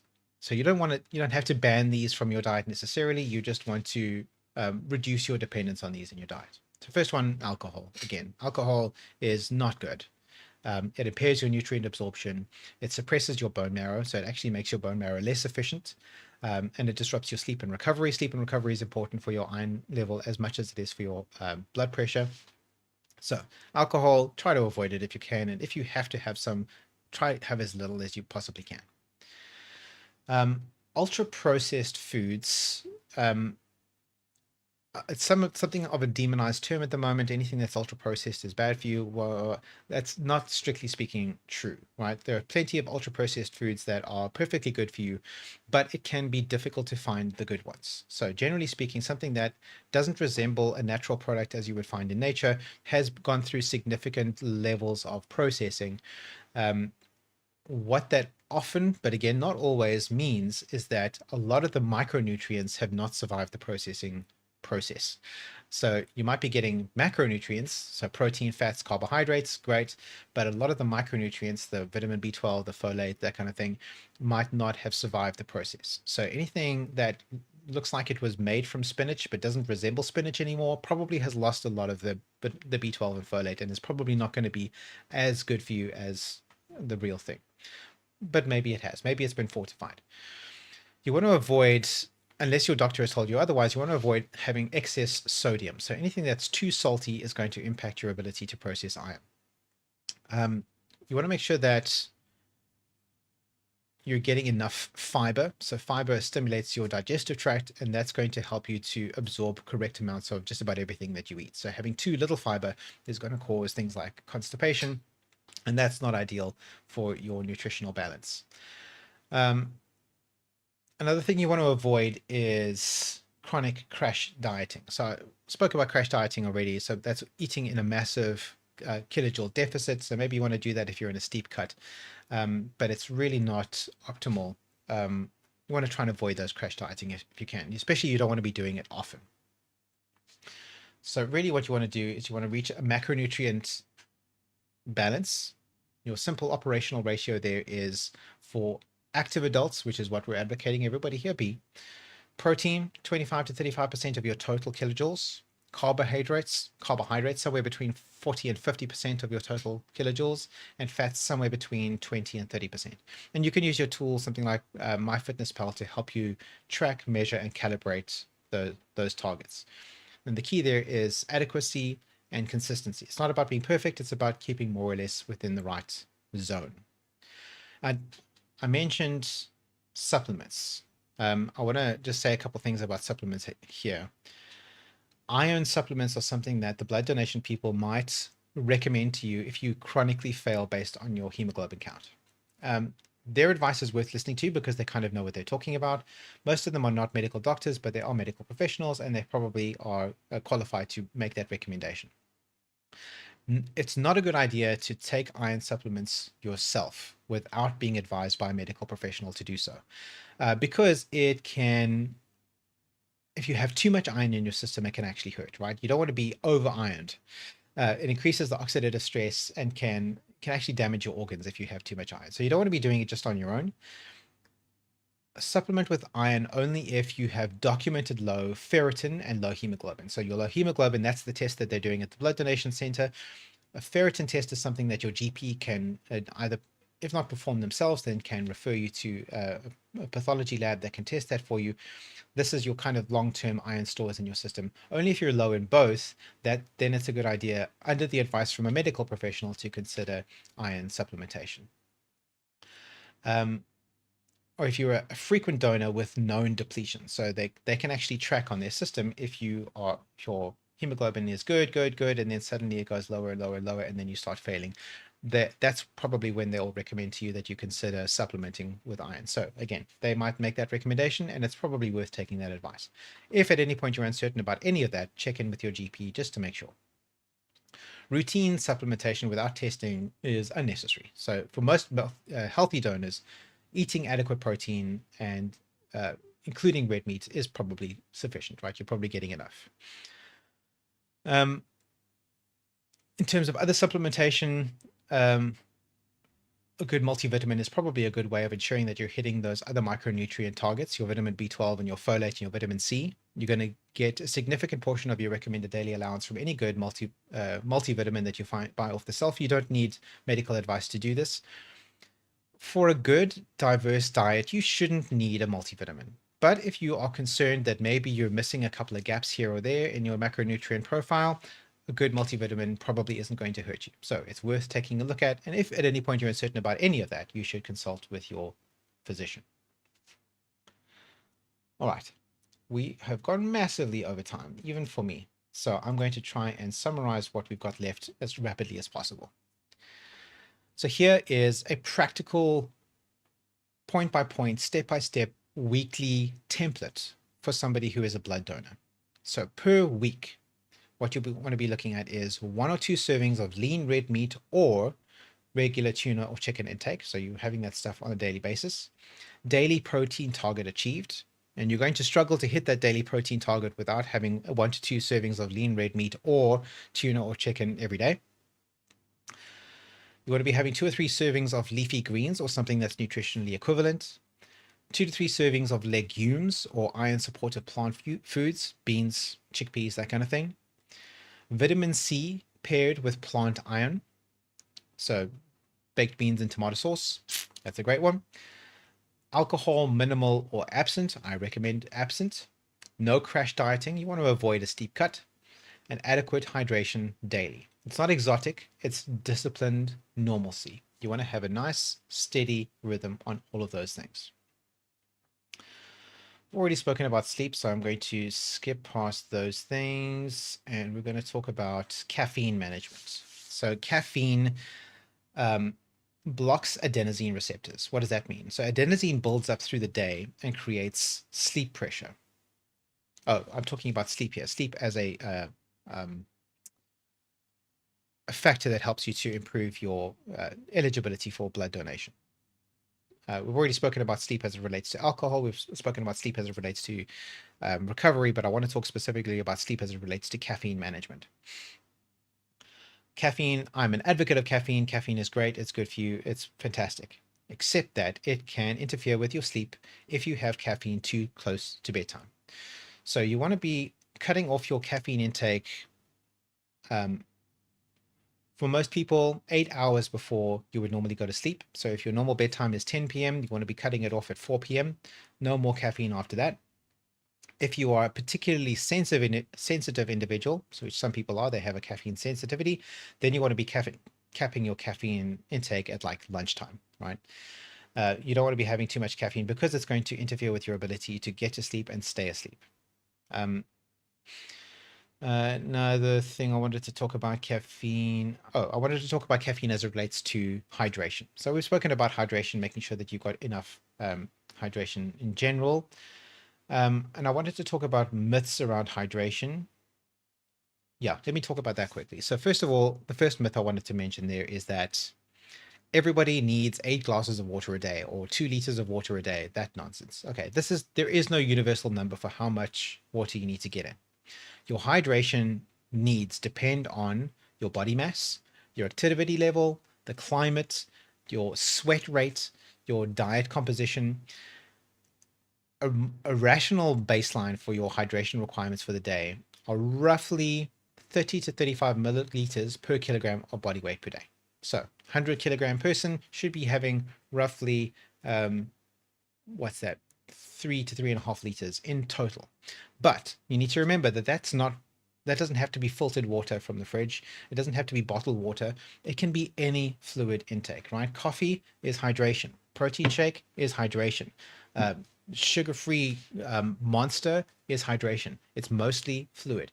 And most of your food has a fair amount of fluid included in it as well. If you've got a sauce, guess what? That's fluid. If you've got tuna in tuna juice, guess what? That's fluid. If you're having jam on your sandwich, that's mostly water, right? A lot of our fluid intake is included in the food that we consume. So don't stress about getting your 2 liters of water in. You probably need more than that, but actually you're getting more fluid from other sources than you would otherwise recognize. Which brings me to another myth, especially around coffee, that coffee doesn't count as hydration. So it does, right? Let's just establish that. It's true that coffee in general and caffeine in particular has a mild diuretic effect, right? Except that when you're having coffee, like this much of it is caffeine and this much of it is water, right? The balance is massively in favor of the hydration effect. So mild diuretic, but it's mostly in water. It's fine. You're getting hydrated from that. It's not nullifying the effect. If you were having a spoonful of instant coffee granules without any water in it, that would definitely have a diuretic effect. But drinking coffee diluted in water with a little bit of milk, maybe, nothing wrong with that at all. If you drink 250 milliliters of coffee, which is a cup, that's a little bit less than a mug, you don't lose 250 milliliters of fluid. You gain fluid. You have a net increase in the amount of fluid that you've consumed. The real issue with caffeine isn't dehydration. It's your transient blood pressure elevation. So it can give you a little bit of spike in your blood pressure because it's a stimulant. It can disrupt your sleep if you're having it too close to bedtime. And it can increase your sympathetic tone. So because it's basically the jitters, it makes you a little bit more aware of what's going on around you and a little bit more likely to respond sympathetically with anxiety if you are sensitive to that kind of thing. So coffee counts towards your hydration. It's not neutral in other ways, but when we're talking about when we're talking about coffee, we're talking about 3 different things. We're talking about the hydration, which is the fluid volume of the coffee. We're talking about the caffeine, and we're talking about the beverage that's delivering it, whether it's coffee or an energy drink or that kind of thing. Something like a sugar-free Monster is nutritionally inert. It contains no nutrition whatsoever. It's delicious because it's sugar-free. I mean, it has non-nutritive sweeteners in it, so it's delicious. It's mostly water, so it's hydrating. It has a significant amount of caffeine, which is a stimulant, but it is non-nutritive. It has no nutritional value. It's basically the same as water with a little bit of caffeine dissolved in it, only much more delicious than that would be. So coffee is not a problem. Let's see. Okay, we're going to skip past some of the low priority stuff because we've gone on really long. Okay. I want to talk about the physical aspect of support personnel and what, as a support crew member, member of the support team on a blood donation mission, what physical demands and expectations you might have on yourself here. So first of all, what you're contributing physically to the mission is you're not contributing a unit of blood. You're not the one getting poked with a needle. You're not the one who's giving of your body. What you're providing physically is your presence by being physically present. Showing up physically is what matters. When donors sit in the chair and they lose 10% of their circulating blood volume, they are in a mild state of physiological stress.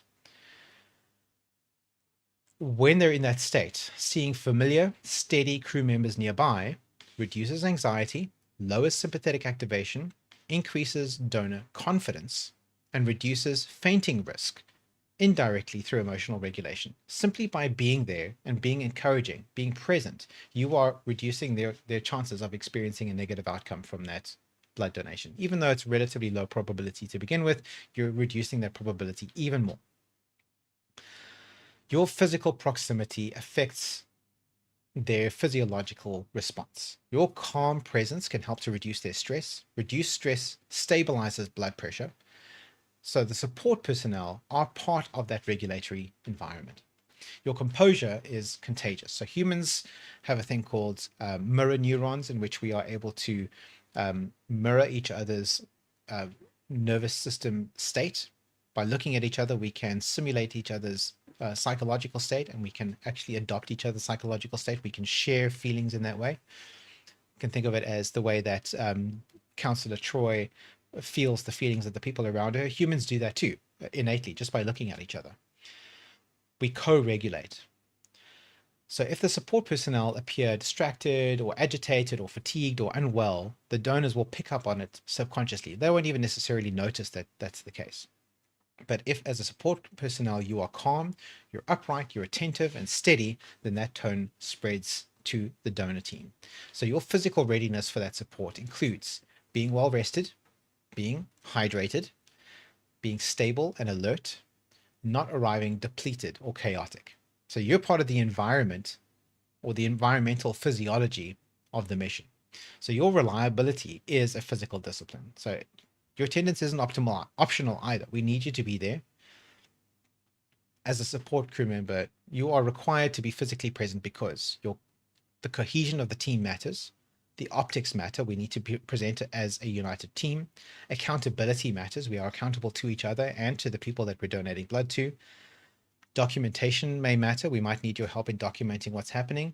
And logistics may matter. We might need your help in literally managing the physical movement of people and things to and from the mission. If donors show up and support does not, then the cohesion weakens.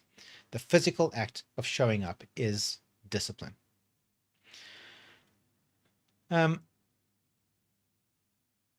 right, let's talk about the mental and cognitive pillar of these donations. Now, the physical side, because it's an inherently physical thing to do, that's going to have taken up most of our time today.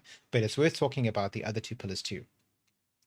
Probably the most important aspect when it comes to the mental pillar of mission readiness is calendar integrity. And this comes back from the fact that the blood drive date is not hidden, right? It's making sure that everybody knows when it's going to be and is available for when it's going to happen. The date is published, it's recurring, it's never more than 9 weeks away. And 9 weeks isn't in the distant future, it's one training cycle, it's one school term, it's 2 pay periods, right? You've got 2 pay days between now and the next blood donation mission. That means that scheduling conflicts, so if you've got a scheduling conflict with a blood donation mission, that's rarely accidental, because you have the ability here and now to make sure that you never book anything on a weekend when we have a blood donation mission. They're usually the result of failing to check the calendar before committing to something else. So executive discipline, and that's the kind of discipline we try to promote here, looks like this. Before you're booking travel or an elective medical procedure or an endurance race or a social event or a discretionary work commitment, first thing you do is you check the calendar to see if you're available. It's right there. It's on your pad. It's on your workstation. It's never more than a few clicks away. And in fact, you can even ask your digital AI assistant to check the date for you. Like, excuse me, hey Alexa, whoever it is, am I available on this date? Do I have anything scheduled on this date? It's trivially easy to do that if it matters to you. That's not rigidity, it's hierarchy.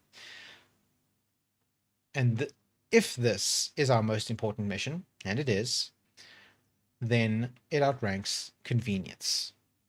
Or calendar integrity is the most visible measure of your seriousness. The cuff measures your physiology, the calendar measures your priority. And it also tests our long-range thinking. So mental readiness is about thinking ahead, not reacting, right? For example, if you're running a bulk and cut phase in your training regimen, You don't want to crash diet inside the operational window. You don't want to make sure that you're in a cut right when we get to the blood donation session, because it's going to impact your ability to donate blood on that day. If you're increasing your training volume, right, you're training harder, you consider whether the extreme fatigue from a new workout routine will destabilize you for donation. It might impede your ability to donate that week.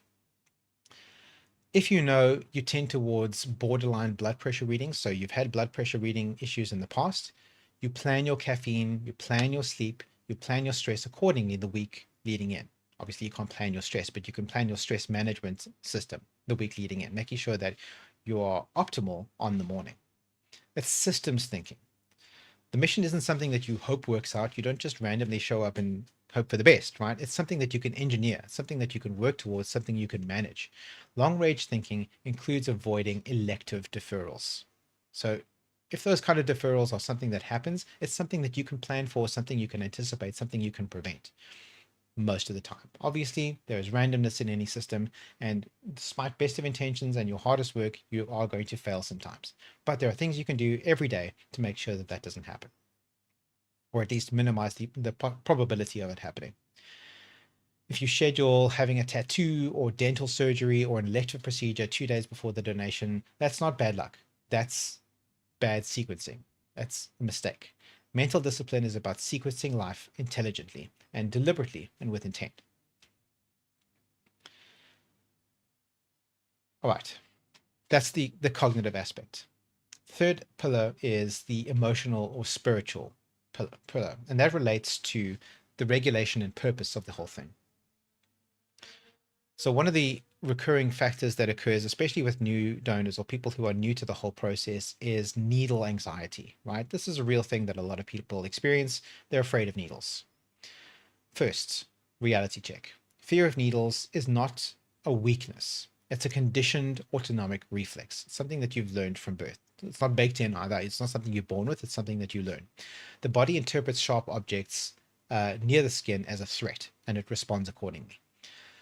Triggers your sympathetic nervous system, and that activation looks like heart rate increase, blood vessels constrict, blood pressure will spike, and in some people it then overcorrects into a vagal drop. You might even faint before you even are touched by the needle, right?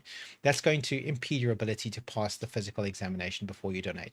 So if you're having that reaction, that we're not even talking about people who are refusing to even try. We're talking about people who are experiencing that anxiety reaction, but it's preventing them from donating because of the physiological effects of the reaction. So the solution there is not suppression. A solution is retraining. It's a learned response, and it's something that you can learn again. So one of the ways you can do that is what they call graduated exposure, or exposure therapy. It's a version of exposure therapy. Avoidance strengthens fear, and it is a fear response. But if you repeat controlled exposure, that can weaken that response, right? It can weaken the fear. You can make yourself less afraid. The nervous system learns through repetition that the needle exposure is not a catastrophic outcome. And your long-term strategies there are watch blood donation videos calmly and repeatedly, so you can watch them online, so you're not even in the room while it's happening. You can sit in the donation chair even when you're not donating. So you're serving as support personnel during a blood donation mission. You come and join us in the donation area while the blood donation is happening, but you're not the one who's actually donating, right? Just being present while it's happening. You can, so you're volunteering in support roles in the phlebotomy area. Now, there are different support roles that might happen. You might be outside the unit. You might be off in the parking lot, whatever. If you're in a support role, you want to try and volunteer for support roles that are happening inside the blood donation area. So you want to be, for example, the person who's taking photographs of people as they are donating. That's a good role, because now you're in the room, you're present with it, you're nearby. It's not aimed at you, it's not directed at you, but you're increasing your exposure in a way that is safe. And you can gradually increase your proximity without avoidance. So that exposure reduces the novelty of the situation, and the novelty is what drives that anxiety. The familiarity dampens the anxiety. So this is textbook behavioral conditioning. You can then modulate your interoceptive tolerance. So interoception is your is the sense of what's happening inside your own body. Many people don't fear the needle itself, right? That's not the scary part. It's the feeling faint. It's feeling trapped because now you're strapped to a machine and losing control of the situation. Now you can train your tolerance to your internal sensations. For example, you can use cold exposure that's brief and controlled. Hard physical training is a way of doing that. So again, going to the gym, that's the solution. Breath holding exercises will help you to regulate your vagal nerve, especially if you've done it safely. Don't do it in a pool. Do it in a safe way. And you can introduce yourself to controlled discomfort, things like isometric holds. There's a whole lot of YouTube videos about that. You can look into that. So these practices teach you that uncomfortable sensations are survivable. It's okay to be uncomfortable. You don't have to panic. You don't have to have an anxiety response to it. It's just fine. You can reduce your catastrophizing in that moment. But talking about breath training, you can develop that as a habit, not as a trick, right? Think of it, it's not practical to think of it as a trick. You can think of it as a self-regulation mechanism that you can deploy whenever you need to.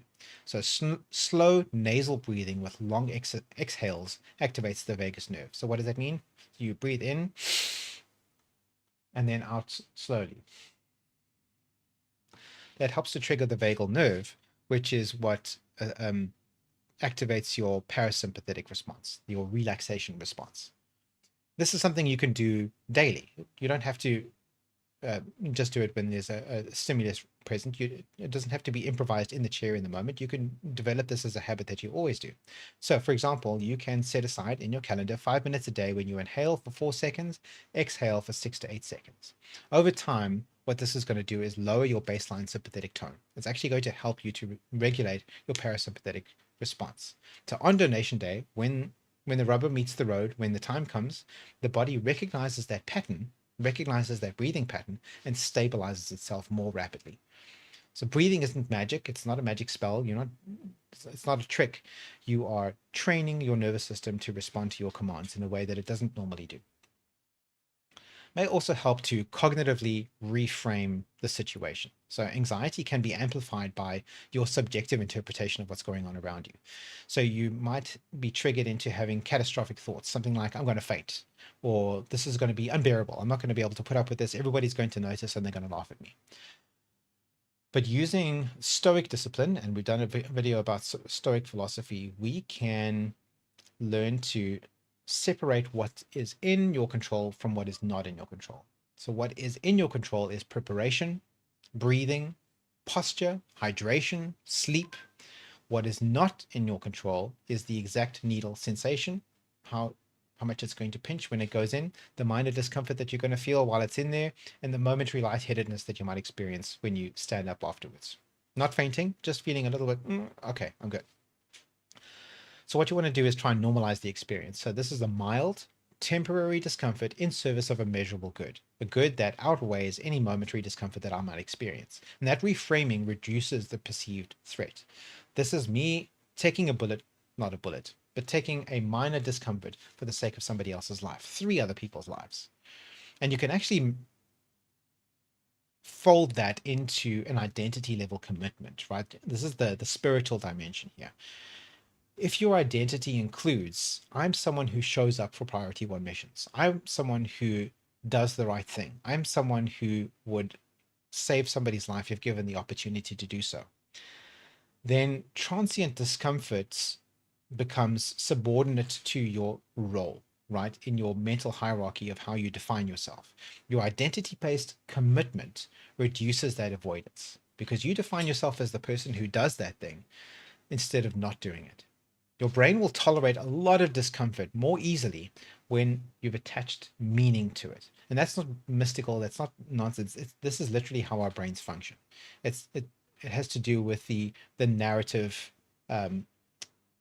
dimension, how we tell stories about who we are to ourselves. Your pain perception can actually change when the purpose changes, when the framing of the situation changes in your perception. So when it comes to the emotional or spiritual aspect of it, the long-term message here is that we're not asking members to tough it out. I mean, we kind of are, but that's not really what we're talking about. What we're encouraging is familiarity with the procedure, controlled exposure to the aspects of it that make you uncomfortable, learning and practicing breath discipline to help you regulate your vagal nervous system, reframe cognitively how you're perceiving it, and align your identity with being the person who saves other people's lives. Over months and years, this isn't an overnight success thing. These practices will reduce the needle anxiety significantly because the mission is recurring. We have time to train, right? We have multiple iterations of this mission every year, and you have time to run through as many different experimental versions as you need to in order to find the version that works for you. It's not about bravery on the day. It's about building emotional resilience that compounds over time. All right. I'm going to skip a little bit more and we're going to go straight to the closing synthesis here. This is the most important mission that we conduct here on the Dauntless. It has the most direct impact on human survival. The next one is never far away. As we're sitting here recording this, the next one is about 4 weeks away. Readiness is continuous, not episodic. It's not something that pops up every 9 weeks. It's something that we're doing every single day by making choices in how we live our lives. When the physical, mental, and emotional or spiritual pillars are aligned, participation becomes predictable, and we can anticipate all of those concerns ahead of time. Blood drive isn't just charity, it's the recurring test of whether our doctrine lives in our habits. Okay. Let us see if we have any comments or questions. I think we do. Good.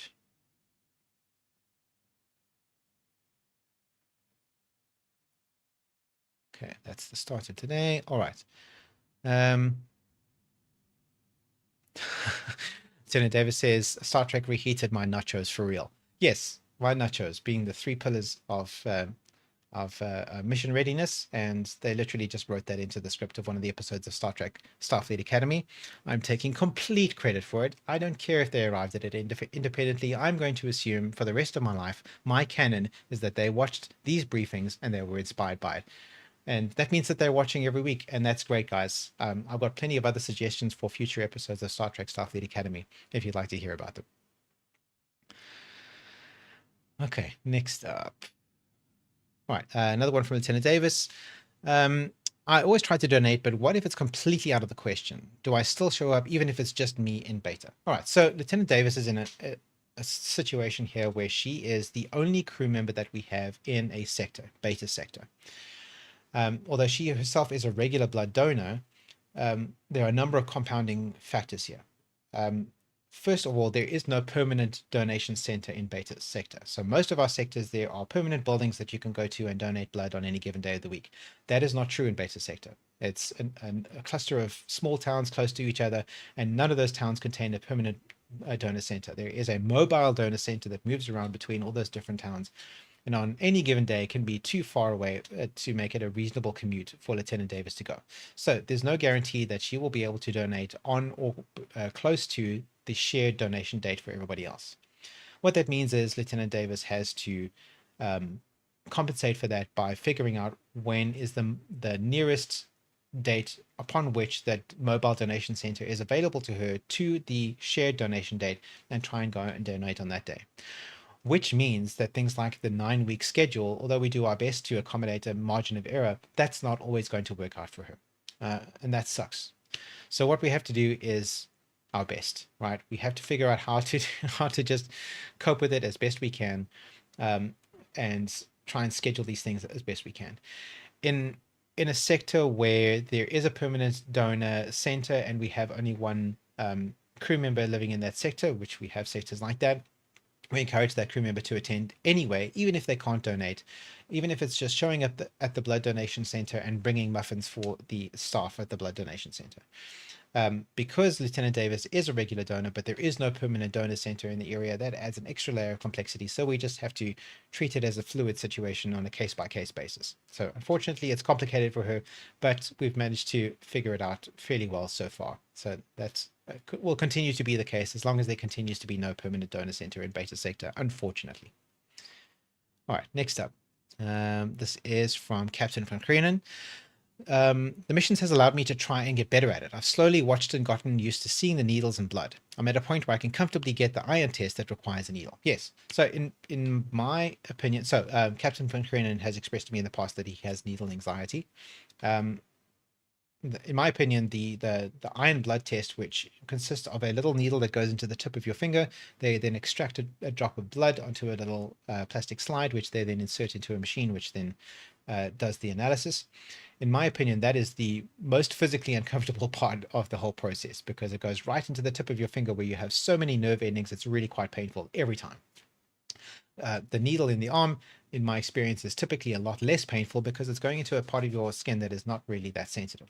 It's mildly uncomfortable and it lasts 5, 10, 15 minutes and then it's over with. But it's that pinprick on the finger. That's the worst part.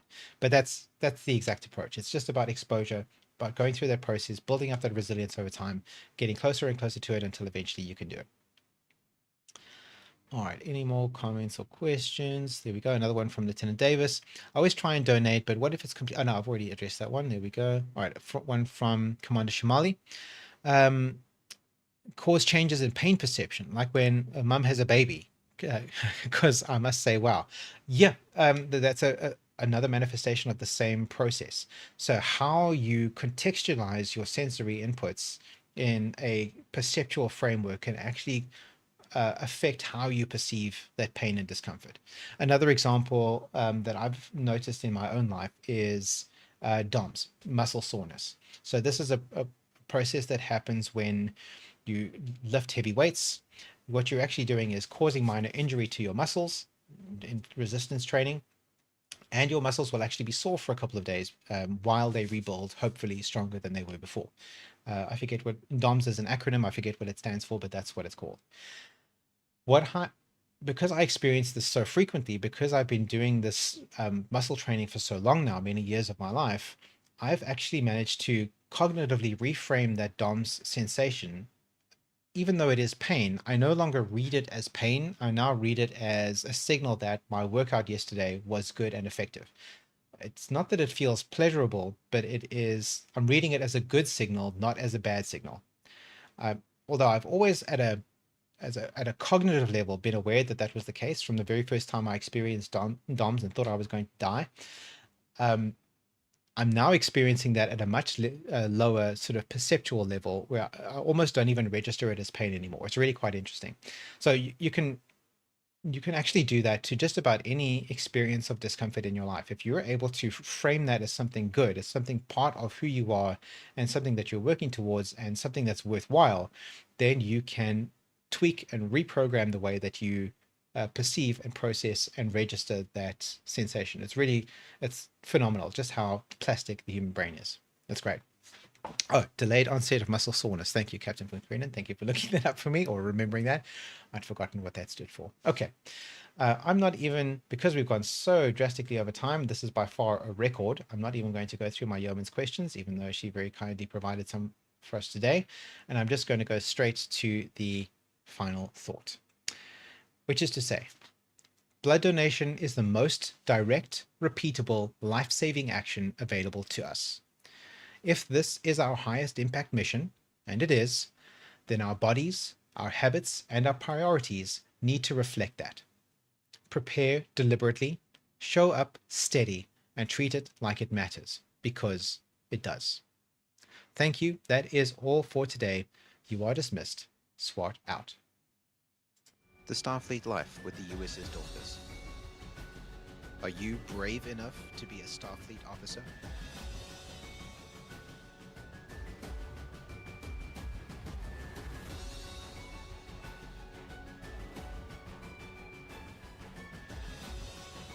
Do you have what it takes